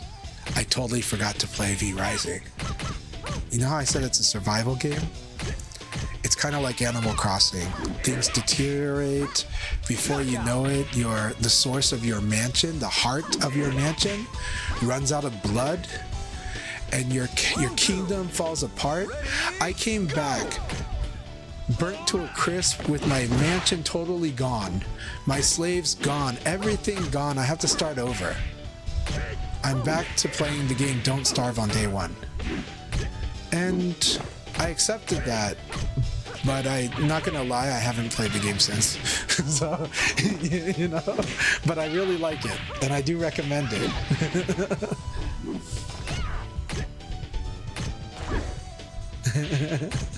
I gotcha, Jin. Yeah. Oh, Vampire Masquerade Bloodline 2. That sounds good. I didn't play Bloodline 1. How was Bloodline 1? Yeah, Battle Right was so cool. I love Battle Right. That is really sad about VRising. The way they shut down Battle Right and now you don't want to play VRising. VRising is really good, but it's not the same as Battle Right. Of course it's not. And it's not going to give you the things that you liked about Battle Right. It's a very different experience. You know that their strengths are in VRising too. It's just that it's different, right? Battle Right was like a really refined version of Bloodline Champion, but I really loved Battle Right. Oh my gosh. I think Battle Right's such a good game. You guys get me. You understand why I like Battle Right. If you've played Battle Right, you know why I love Battle Right. So, you know. Yeah, so Ogame? Yeah.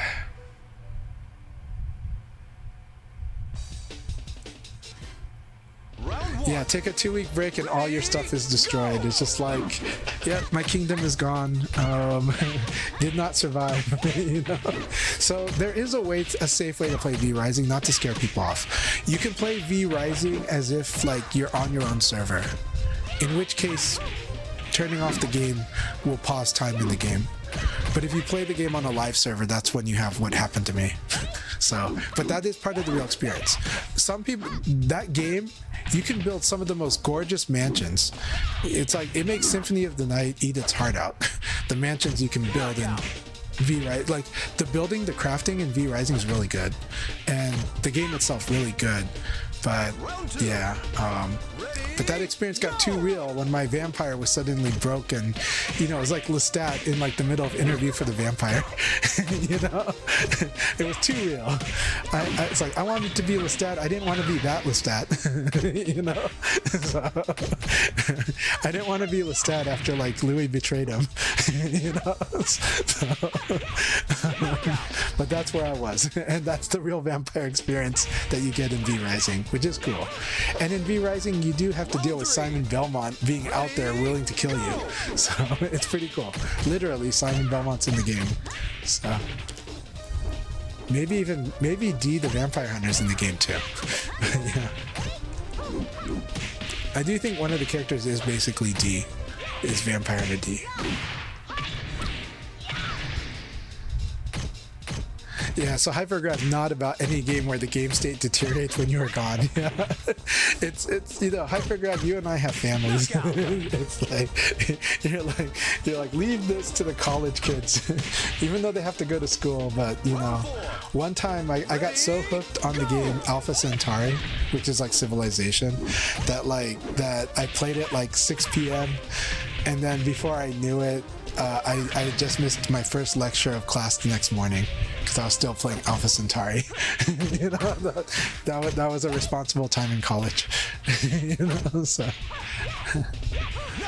for those in the know, I just like aged myself. So, but yeah.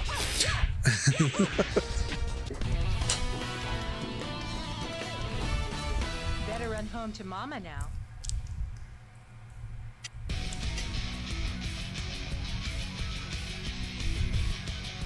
So MoveQuick, yeah, so that happened to you in League. I understand that feeling. I do think that does happen with, if you get obsessed with rank, that can happen too. If you end up becoming obsessed with rank, that's where we do see some players who kind of like take that break. We're gonna do 2 more of these games and then we'll start the next league battle. I'm gonna get a drink because I actually didn't do that because I had so much fun chatting with you guys about all these different topics. But this is so much fun for me. You guys will know I'm like this even at a gathering, and I'm even like this while playing. So, but I promise it's fun. So. Yeah, Princess says, for me, the reward is getting to play with a friend. The dailies led to the sub reward, which is getting cute items. Yeah, it's a good way to put it. The reward is definitely playing with a friend. Playing with people is what keeps people in. It really does. Alright, I'll be back after I get this drink. I'm confident in ranked, but the ranked grind, I also take in moderation, but but when I do play it, well, for me, I'm confident in my strength in ranked, so I don't worry too much about it, but I definitely understand the feels and the stress. So lately, I'm just, yeah, chill. Hey, Shidosha, good to see you. Shidosha, feel free to chat while I'm away. I'm going to be gone for 3 minutes. Please, tell us all about Germany. I am really hoping you're doing an amazing time there. I hope you've been loving speaking German. I saw that you want to learn Japanese now, because the world is not enough for Shidosha. But I'm glad you look like you're so happy over in Germany. I hope you're doing good, man. I really do. Thanks for all your support. Thanks for all you do in the community. And I know you never leave, but I know that you're busy doing your thing now, and I'm really happy for you. So I'm gonna give Shidosha the mic. Oh, hell yeah. I can't wait to read the rest of this.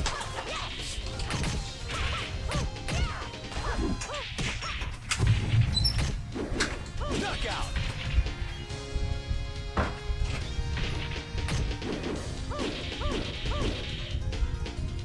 Round 5. Ready, go!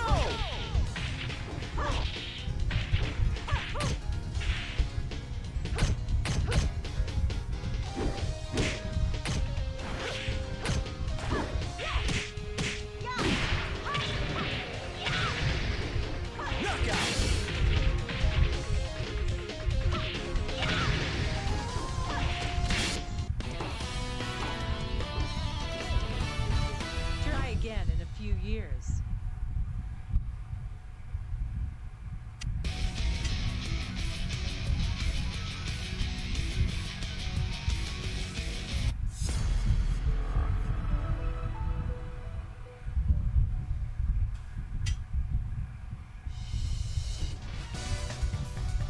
Round one.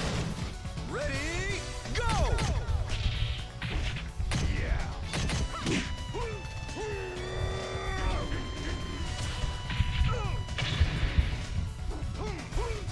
Yes! Excellent!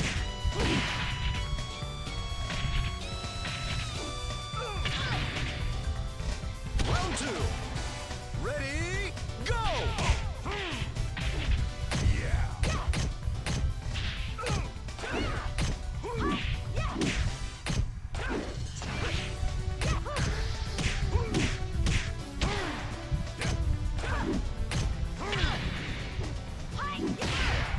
Knockout!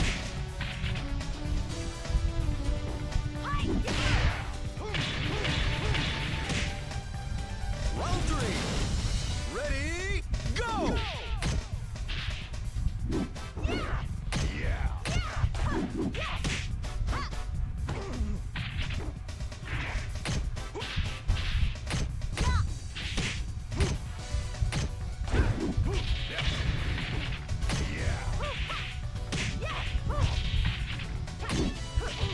Knockout!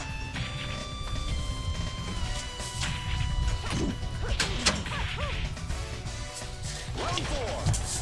Ready, go! Alright, I'm back. After this game, we will start the next league battle. We're gonna have a lot of fun. And let's see what everyone's saying. Okay, we got Shidosha on the mic. I'm so happy. Let's see. So Shidosha says, I'm having a blast. I just finished my exam yesterday. Languages so far, Spanish, B1 German, Japanese with number 3 will be number 3. Hell yeah. English, of course, being number 4. I'll revisit Spanish later. Ready, go! I just really wanted to get German down. Hell yeah. But it's nice out there. I'm happy for you, man. I'm so happy you're over there. I'm in a village with rich people far from the bigger city centers. I'm glad you're living that peaceful life out there. You're like, it's not that peaceful. Just kidding. Baba asks, is it an easier transition from speaking English to German? Shidosha replies, in the beginning, hell no, there are these grammar rules involving cases and prepositions. But once you get it, things make sense. Hell yeah. Alright, here we go. We're going to start the next league battle.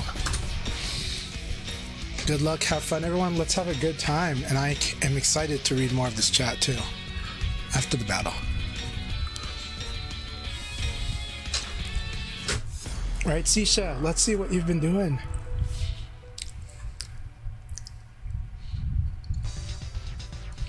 But Shidosha, thanks. Keep on chatting in here. I am happy to have you here. Ready? Oh, I gotta click on the screen. Oh no, it's freezing up. That's always the worst. Round one. Ready, go! Good.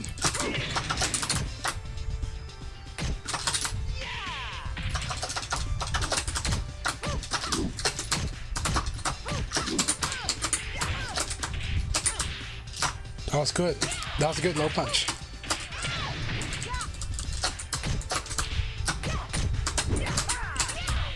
That was really good for you. CSha, you are playing awesome. Excellent 9K. I went for a foolish option and CSha did the 9K at the right time. That was really good. Here we go.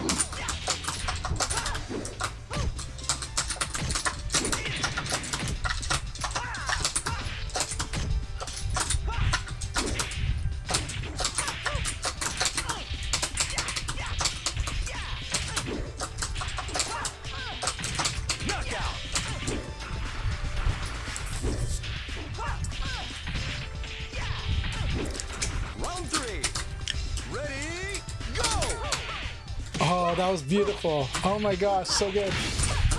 Beautiful 9K Oki. The Oki has improved so much. Really good excellent judgment on all of this. I'm gonna lose to this.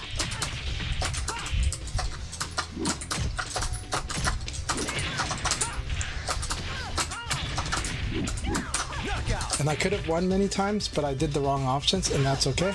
It's not okay, but it's good. Here we go, CSha.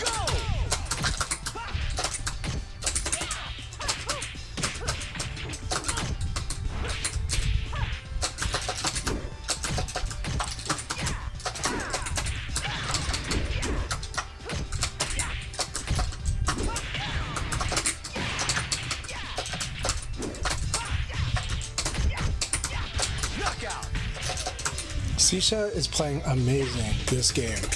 What a way to wake me up here.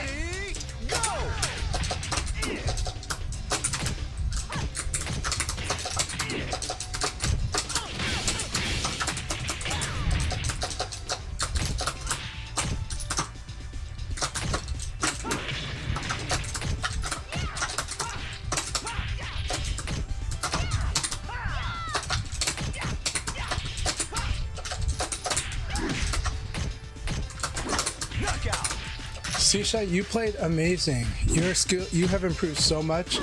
Your situational judgment's really good. Choice of attacks, really, really good. That was an awesome, awesome game, CSha. I love that very, very much. That's all you. That was such a good VF.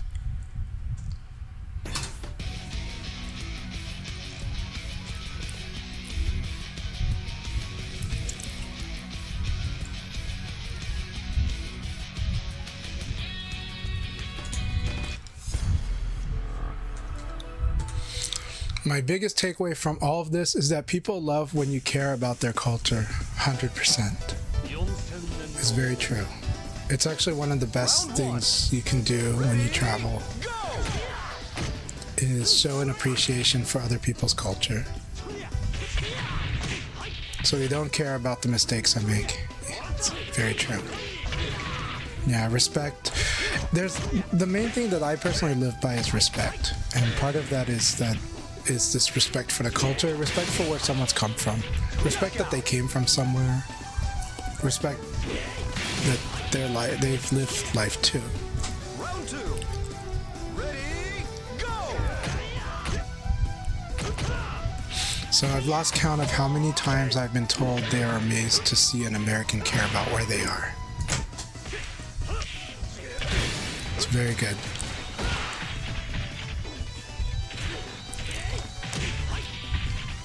Apparently people pick up on Hypergr's Canadian side when I'm in EU, so maybe that helps.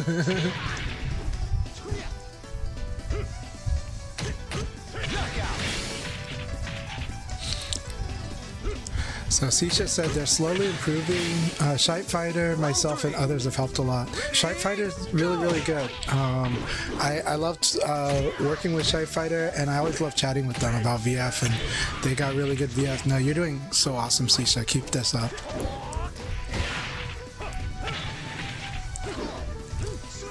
Yeah, just keep it up, but also it looks like you're having fun with it too.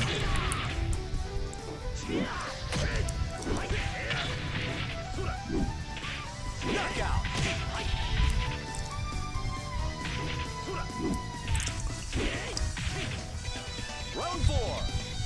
Ready, go!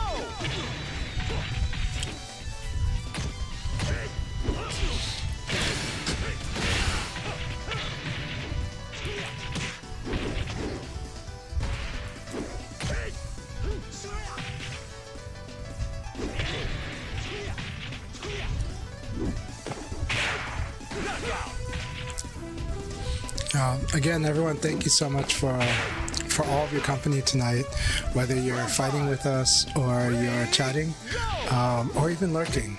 I really appreciate everyone that's here. It's been a lot of good support. It's always good feels.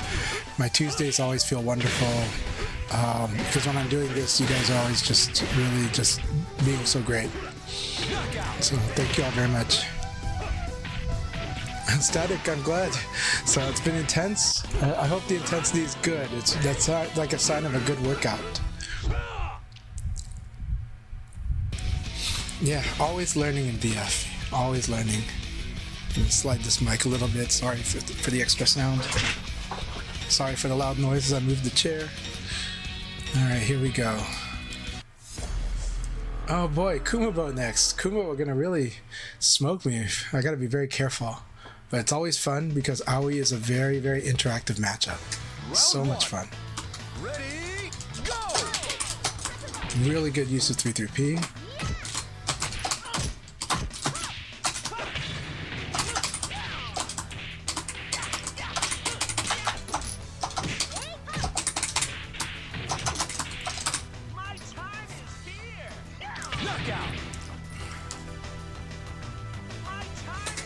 Round 2. Ready, go! Very good use of that. Very good use of that. Very good. Swing out, no. Dead. Very good. KUMUBOU is not going to take any rising attacks, and I like that. Round 3. Ready, go!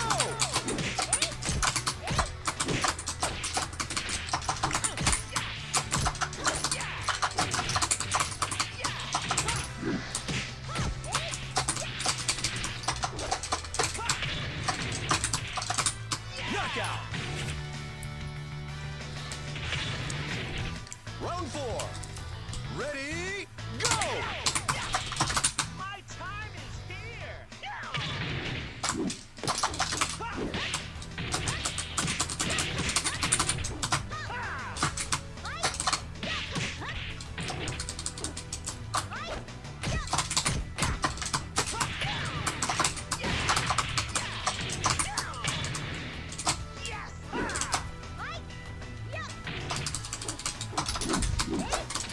Knockout! Alright, good game, KUMUBOU. Good game.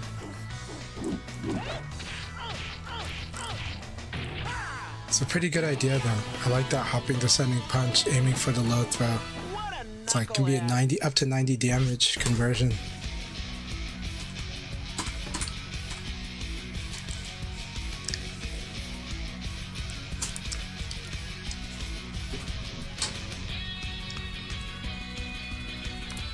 Yeah, well, that's why I used my crouch backdash. So, but it was a really good idea because if I did something straight from waking up, that actually probably would have hit. And that attack does a lot of damage. Actually, the thing that blows my mind is Aoi's 6-4P.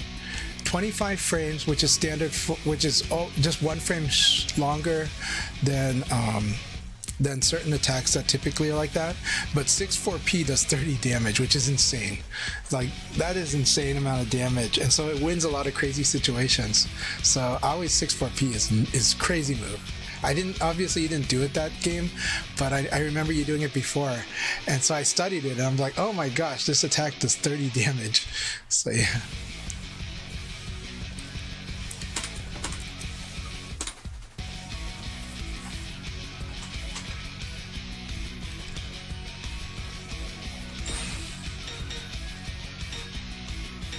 She does well. That's the risk reward of it, but it's actually, I mean, for Okizeme, 6-4P is pretty insane. That's why the Aoi players use it on Okizeme. But still, that's really nutty. It's really insane. It's such a good move. But yeah, but yes, if it's evaded, it's in big trouble. Round 1. Ready, go!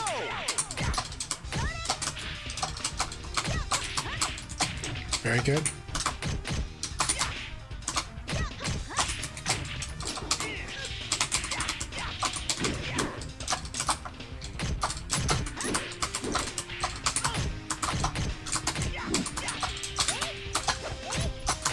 Could have done a low throw.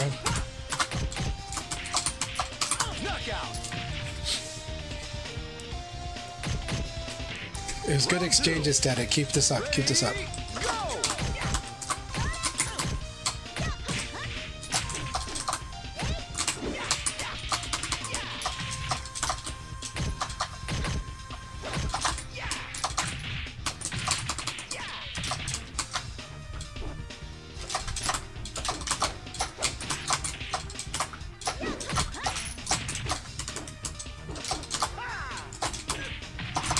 Knockout! That was good. Round 3. Ready, go!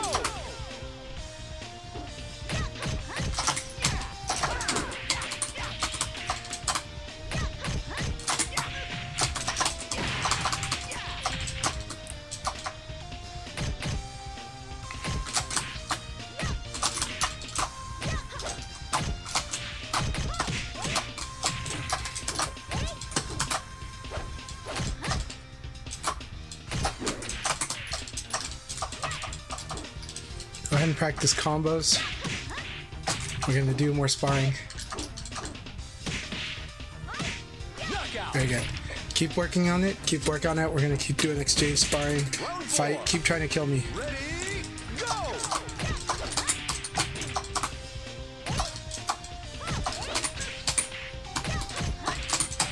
Can't duck that. That's a mid.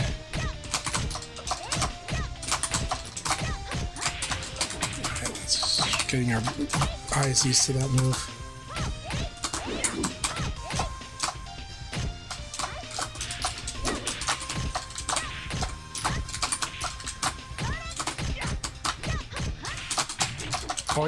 I don't know why I always want to duck that kick. It looks like it's going to be high to mid. Just getting my... Oh no! Very nice. Very nice. Alright, here we go. Round 5. Ready, go!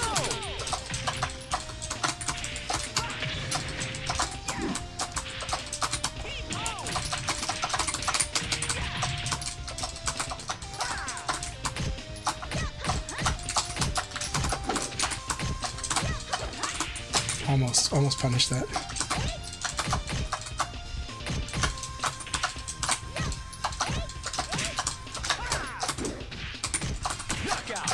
Alright, good game, Static. Good game. Hope you don't mind this training, but it was good training. So, we're doing some good training. I'm training myself too. I was trying to train myself to just watch Aoi's animations a little better. Get my eyes used to seeing the way that each attack looks. Yeah, so KPK you want to use more for like punishing mistakes. So the mistakes being like if they attack in the open and they didn't hit you, or they do a high and you duck it, then you can do the KPK. So it's hard, it's kind of hard to punish mistakes though, but that's where the KPK is really good at the beginner level. So keep it up. But mainly like when you see them, I wasn't playing in a way where I was making as many mistakes because I was playing defensive. But if somebody whiffs an attack right in front of you, then KPK is good. But KPK was working on me because I was making the mistake of treating the last one like a mid or like a high. All right, here we go, Dr. Hugbox.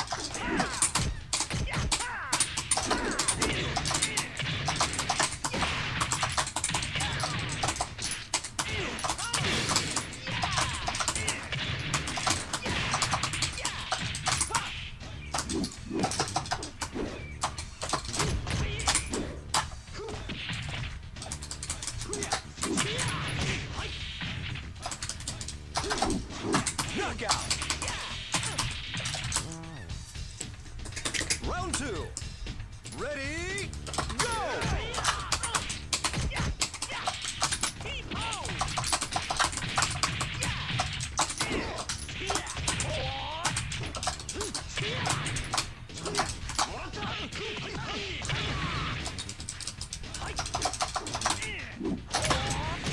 Nice.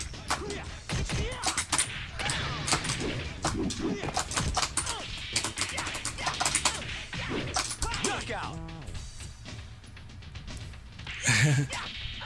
Round 3. I see. Oh, so that's where you got fired off.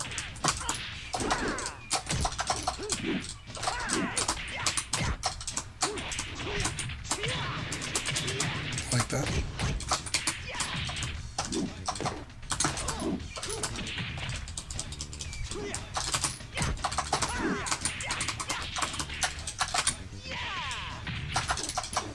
Knockout. Alright, good game, Dr. Hugbox.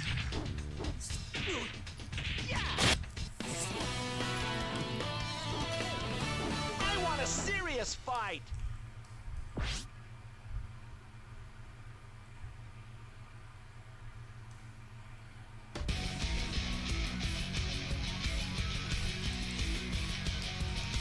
Alright.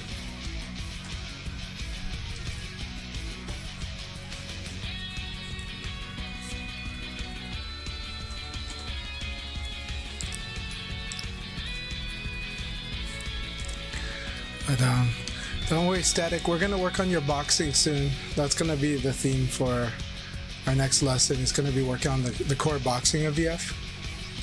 But yeah.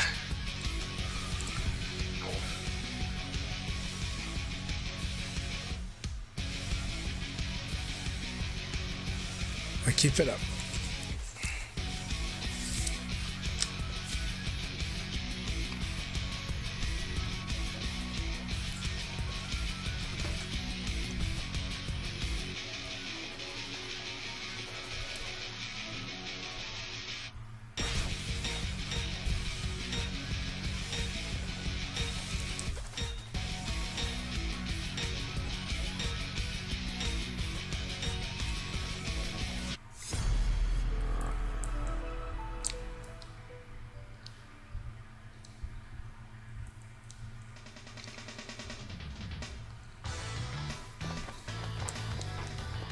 Just Alright, here we go, Devil Ray. Always good to fight you. Round one. Ready, go! KK.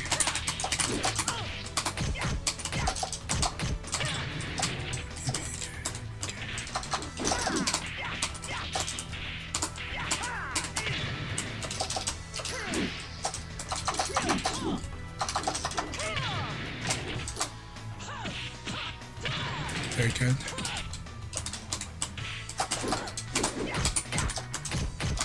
Knockout.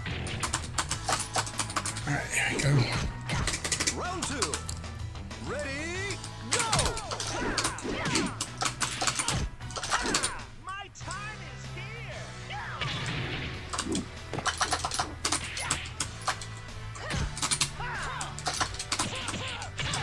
Gotta KK that.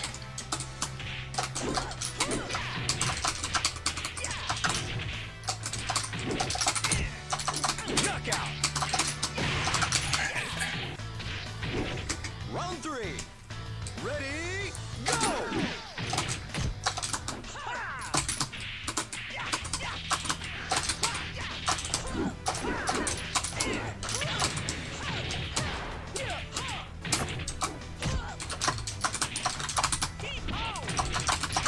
Knockout. That was a really good round, Devil Ray. Good game so far. Round four. Ready, go!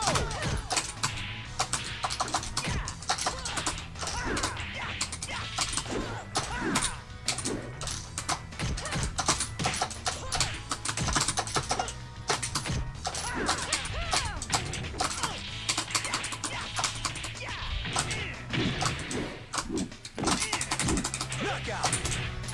Alright, good game.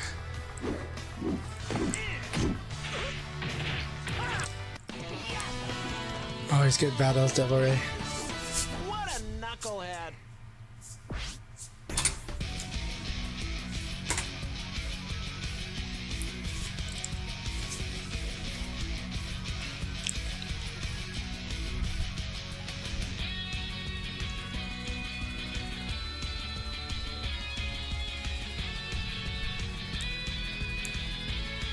Baba, I still like that story that your name for Taka is a cute name based on Dan Da Dan. Dan Da Dan is an amazing series. I really love it. Another shout out I was going to give though is there's actually a Japanese drama that, like, if you like Japanese rock and you don't mind a more whimsical tale about the spirit of a Japanese rock band, a popular Japanese rock band, not necessarily the logic. Glass Heart is a really fun series. I love that series. I watched it. I couldn't resist. That was so much fun. It's a very charming series, very fun energy. The music's awesome. If you like Japanese rock, watch Glass Heart. It's so freaking good. But again, the logic, you know, don't think too much of the logic. You know, this one's more about the spirit of the rock band. You know.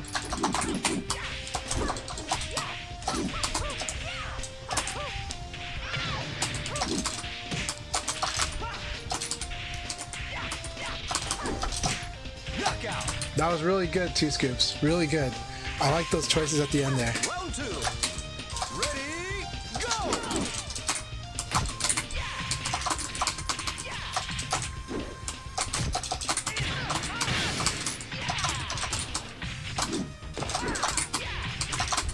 Excellent. Round three. Ready, go!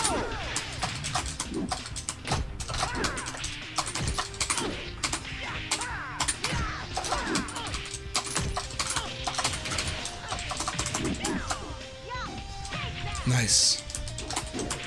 Knockout. Got the 4-4P. Yeah. Round 4. Ready, go.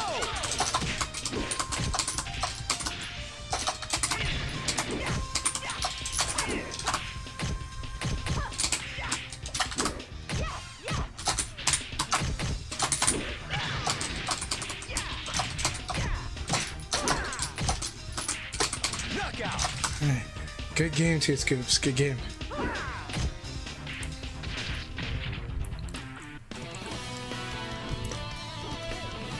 I want a serious fight. I like that you're incorporating some of the back turn game with Sarah because her 4-4P is really good because of how fast it is. Has to be used in a very targeted way, but it's a good move. Keep it up.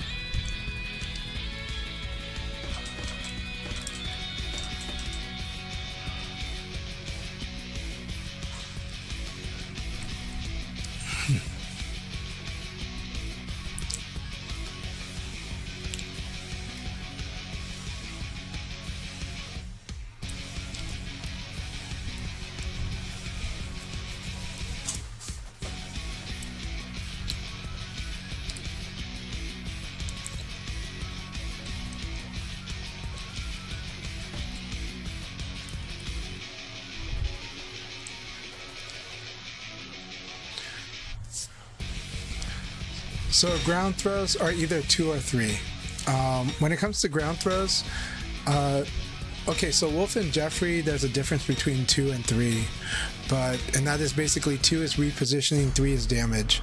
But when it comes to other characters like Go or Aoi, the ground throw is the same ground throw. It's just that 2 or 3 just determines the escape, but the ground throw is the same. So you know that like which one they did, but yeah.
Very good.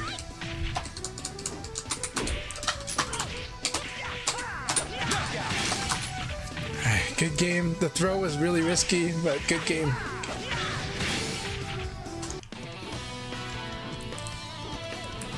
I want a serious fight.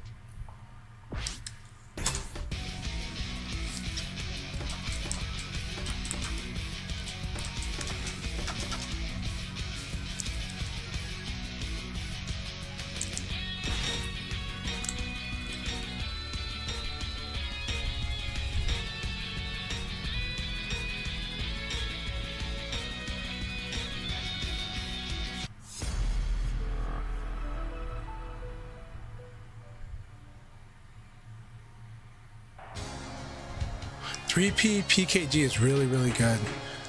The way I practice using that is because of certain combos. Yeah, 3P, all 3 KK. I use it as a combo finisher. Time. Round 1. Ready, go.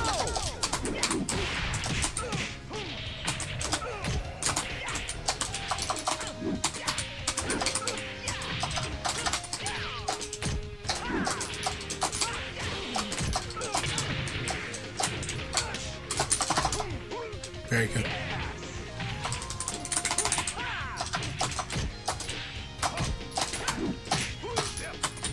I could duck this throw, but that's really good.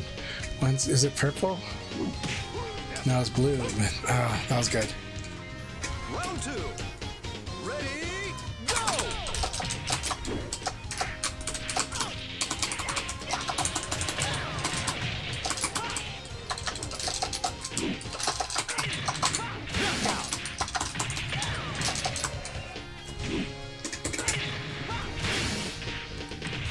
Round 3. Ready, go!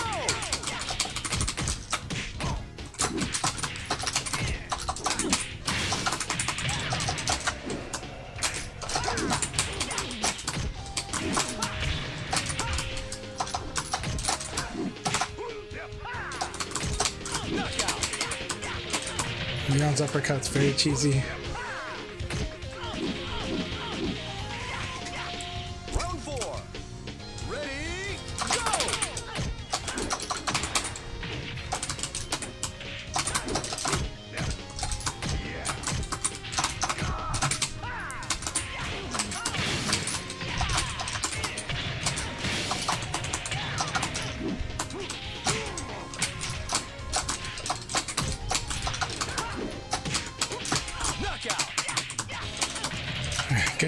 Good game, Inori. Always exciting battles.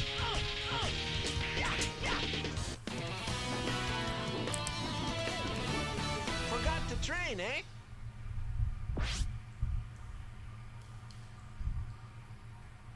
Okay, move quick, no problem. Next week we'll spar, and maybe we'll find another time to spar. But thank you very much. I really appreciate you. I appreciate everything. The chat's always good. You've just been awesome. I appreciate you so much. I'll always enjoy chatting with you. The DMs too, so thank you very much.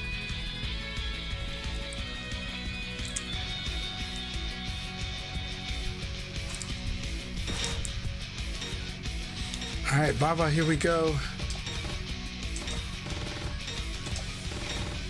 I'm gonna test something out.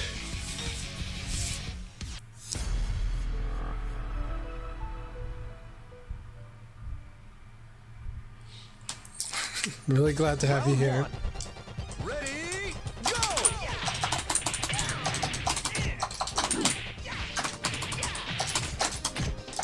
Ring out! Round 2. Ready, go!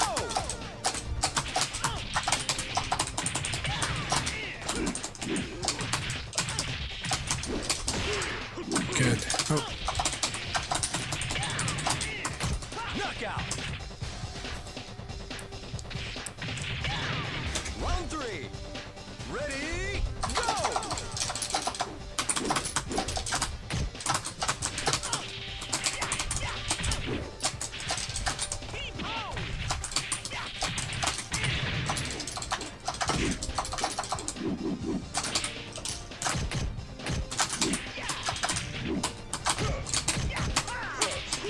Yep, it's risky to do this dance against Taka.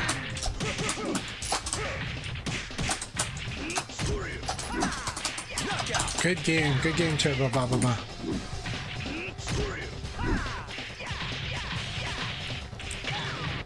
So when you fight me and you use the stomp, you should actually do the read would be that I like to evade after blocking that. So think about what you want to do against somebody that's evading after they block that stomp, because that'll get you to that next step against me. And then with different people, you'll get comfortable with doing the different responses, whether they like to attack or whether they like to sidestep or whether they like to guard, because it's a powerful position for your Taka. So it might not be a huge advantage, but it's enough to scare people. So generally, if you think I'm going to evade, throw is really good. Throw is really, really good, because Taka is so half circular, he's not really full circular. His half circulars are good, but his throw is actually pretty threatening. So think about basically throw or attack there. And if somebody likes to sidestep, they're opening themselves up to being thrown. So keep it up, Baba. Keep it up. Good games. MoveQuick said, I want to say I think your Leon is sick. The way you use movement to create whiff opportunities is super cool. Thank you.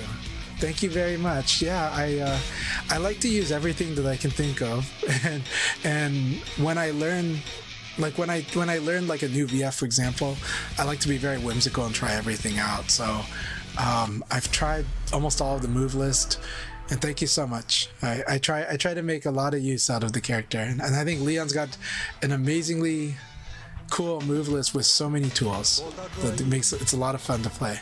Thank you very much. So, Hypergr4v, I hope you mean that in a good way, but I kind of know what you mean.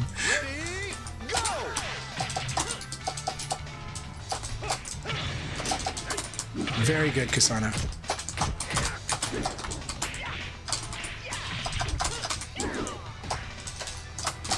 I'm a little slow.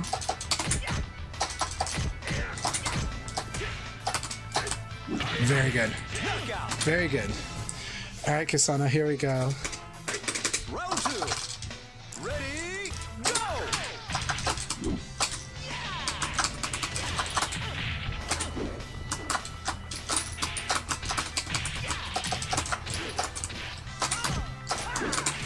Excellent. Big shit, yes. Embrace whimsy, especially this game. This game lets you do it. This game lets you be very expressive once you really understand it.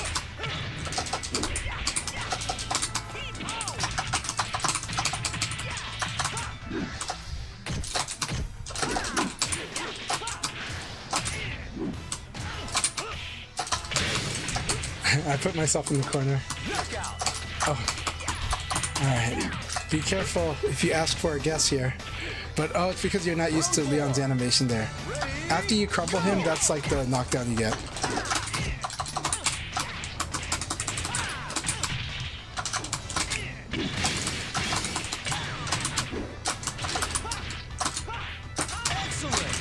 Alright, good game, Kusano. Good game.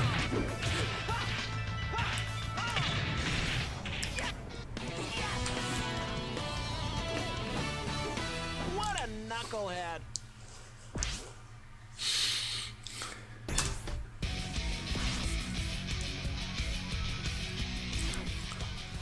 Alright everyone, thank you so much. I had a good time tonight. I wish I could do more like I normally do, but tonight I'm gonna get some rest, take my parents to the airport. You guys can keep using the room. Whoever inherits the host of the room can set it up as a league battle if you guys want. Again, as usual, I recommend that if you don't have other people on your friends list, make sure to add them. Especially from tonight's sessions. If you enjoyed fighting them, add them. Make sure you build sparring partners. Sparring partners is a sustainable relationship, and having multiple sparring partners ensures that you don't have a matchmaker problem, or at least you have less of a chance of one.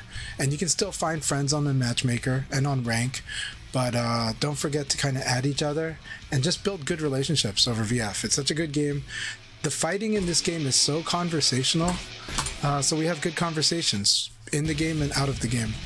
So thank you all so much. My pleasure. Congratulations, Devil Ray, on 3rd. And yeah, thank you all very, very much. So was the overhead kick on your wake up a meaty? It could be. Round 1. Yeah, we'll definitely do long sets. We'll definitely do it sometimes, Kusano, because it is important for your growth for the next step. And your game is actually exerting a lot of control right now. However, I want you to understand, your game exerts control over a certain sphere, over a certain way of playing.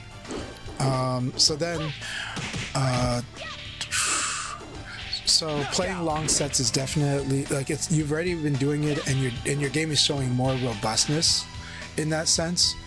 But I think, but again, I'm still going to encourage you to keep opening up your play to kind of find more. But your game is, the direction you have been going is getting more refined. You are much more refined in your use of 4KP than before. You're much more refined at the situations that you know.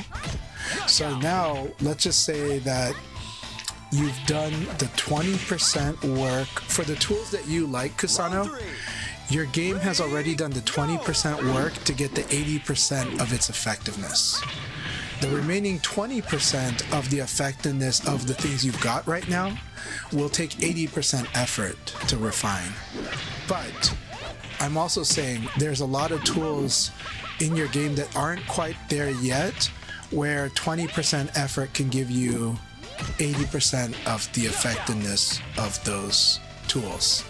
And that's why I encourage you to try more stuff with John and expand your play a bit. But I do feel that the way you've been playing for the last 3 months or so is refining in a very strong way, and it is very good. So then expanding your toolkit will allow you, like, you'll be able to use a little less work to build the strengths on those other tools too, and it will give you robustness for the long-term strategy in the game. Right now you've got a certain part of the game very strong, actually very strong, very strong, but it's like this quadrant, and then there's like these other quadrants, these other three quadrants where they could be even more improved. And then they can also, what they do is they ease the pressure from this one thing you're really good at, and then but when they start putting pressure in their own area and the opponent has to worry about these three things, the thing you're already good at becomes super strong again. It's hard to explain this, but that's where you're at right now, is that there's a part of your game that is really strong, really fundamental, but there is more for your game to grow and to adapt and start cutting off things when people start pulling the match into left field, when they try to pull you away from this core game that you've got. I hope that makes sense, but that's how I feel it, that's how I sense it, and I feel like you are really strong, that you are accomplishing your goals. But if you're feeling like that the results could be even greater, it's because your scope could be a little greater too on your genre. But this is a huge credit to you, because what you've focused on, you have truly gotten very good at. But that's also why you're very comfortable fighting on that ground. And so the challenge becomes, if I pull you off that ground and force you to fight in other ways. And I think you're getting there. I think you're really strong on all of it, actually. So keep it up. Your genre getting very strong. Ready, go!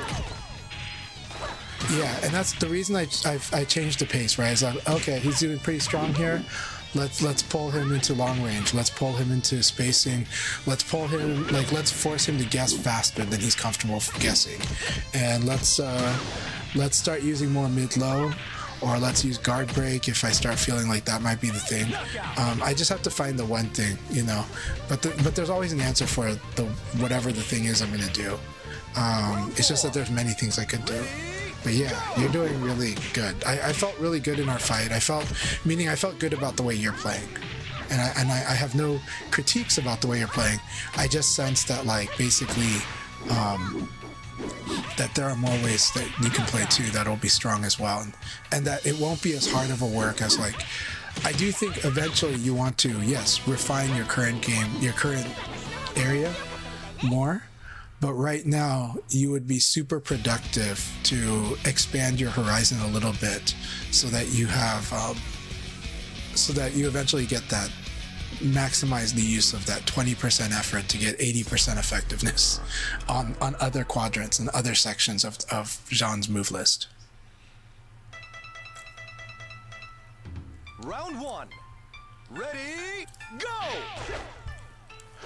I'm really happy to hear that it was invigorating for you, Hypergr4v. When I fought you, it feels good. Like, it feels like you're doing good, and it honestly feels like you are improving. You know. But at the same time, I think you were trying to find footing against me, but you were doing a good job of being very close to finding good footing against me. So keep it up. But of course, and then as you find footing, then then your Pi has a foundation to do damage, and she can do damage. But I know that for you, the challenge is first finding that footing against someone like me. So keep it up. You're doing great. I think it's invigorating. I'm happy to hear that. Round two. And keep Go! fighting in this room with everyone too.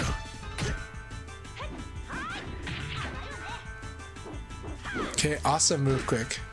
Yeah, and drive safe.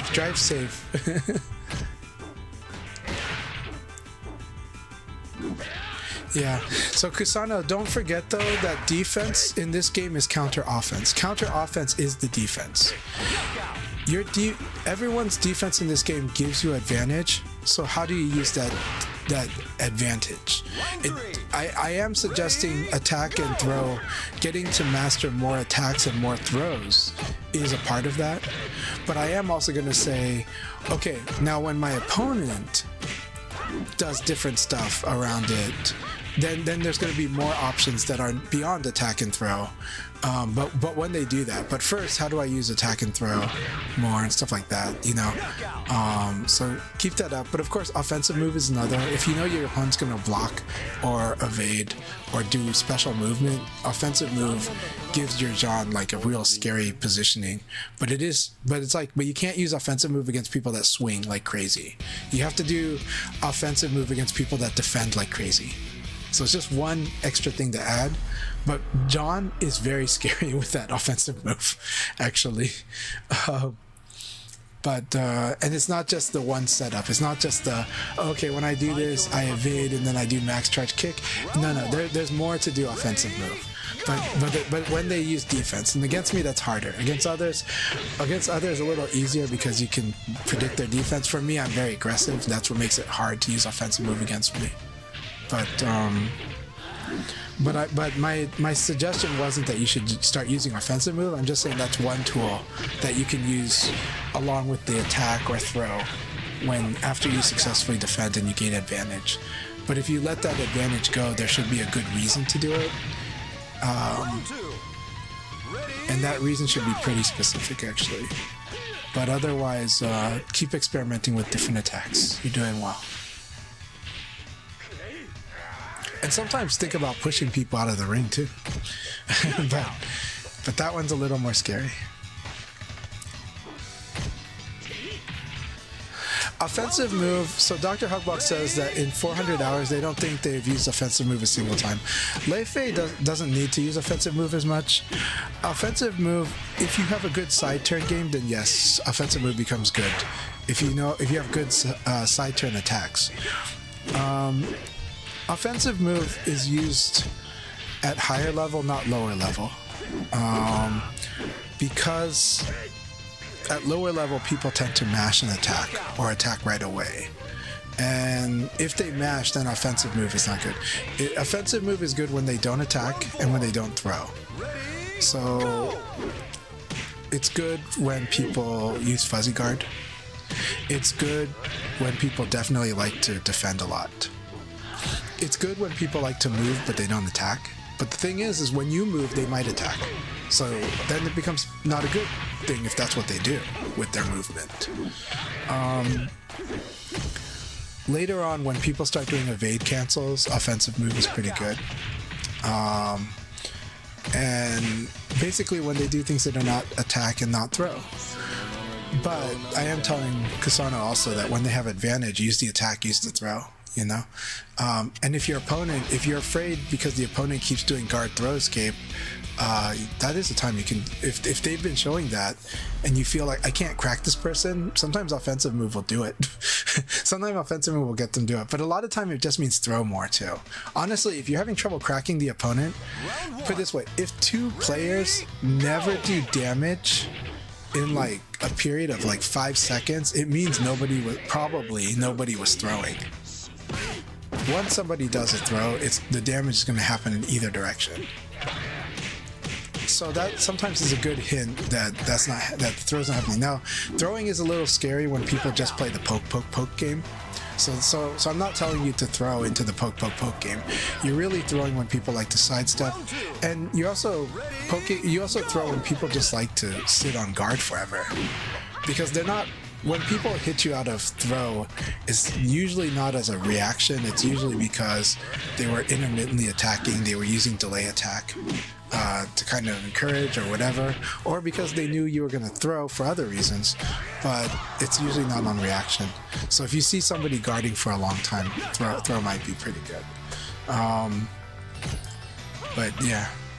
That said, all right, everyone, you have a good one. I am going to jump out of the room. Well, after this. Let me see. But I appreciate you all, and I hope you guys keep sparring, keep training together, keep working on your VF. It's a fun room. It's good players, and this room especially, I think everybody will do well. So whoever inherits this after I leave should definitely consider setting up a league battle, because I think this whole group is a really, really good training room. Really, really good training room.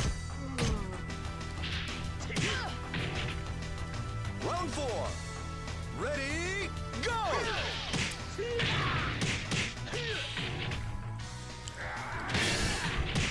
Babo, send me a message on Discord, and tomorrow I'll try to give you some answers.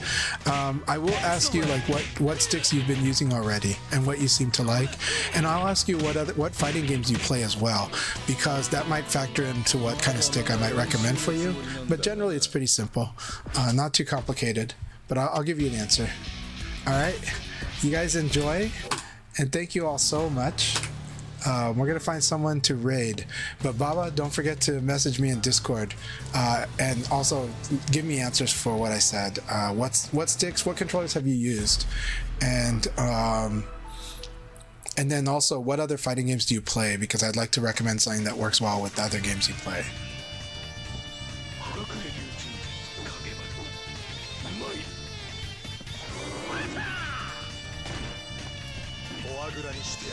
Round 1.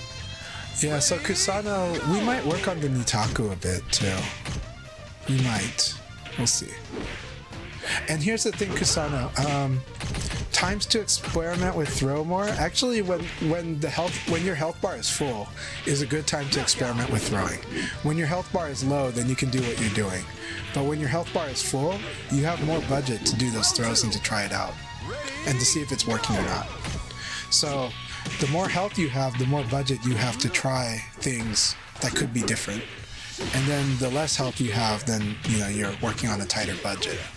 So treat your health bar as a budget for the decisions that you get to try, what you get to use, the guesses you get to make, the techniques you want to improve at. Ready, go! All right, have a good one, Kusano. Thank you. Jalapeno Overdrive, no problem. I'm happy to do this, and almost every Tuesday we do this, and feel free to message me anytime if you have questions. I'm always happy to help. So 2 scoops of host, awesome. Yay.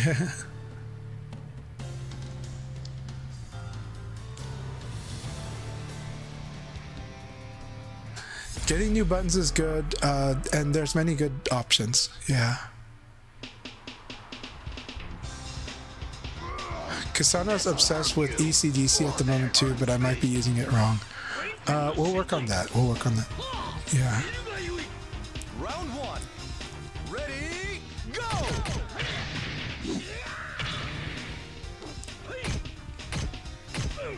All right, have a good night, all. Thanks so much. All right, let's go see who we're gonna raid.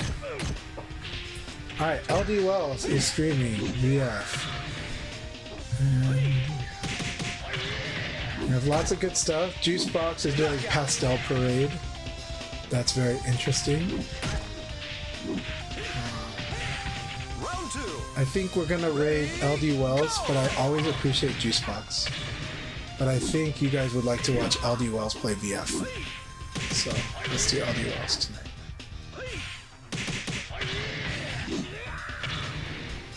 And Pastel Parade looks very interesting. So when I looked at the screen, I was wondering maybe Juicebox has finally given in to the VTuber side. I'm just kidding. I cannot picture Juicebox being a VTuber. But I have nothing against VTubers. I think they're really interesting. I just think Juicebox is not into that as much.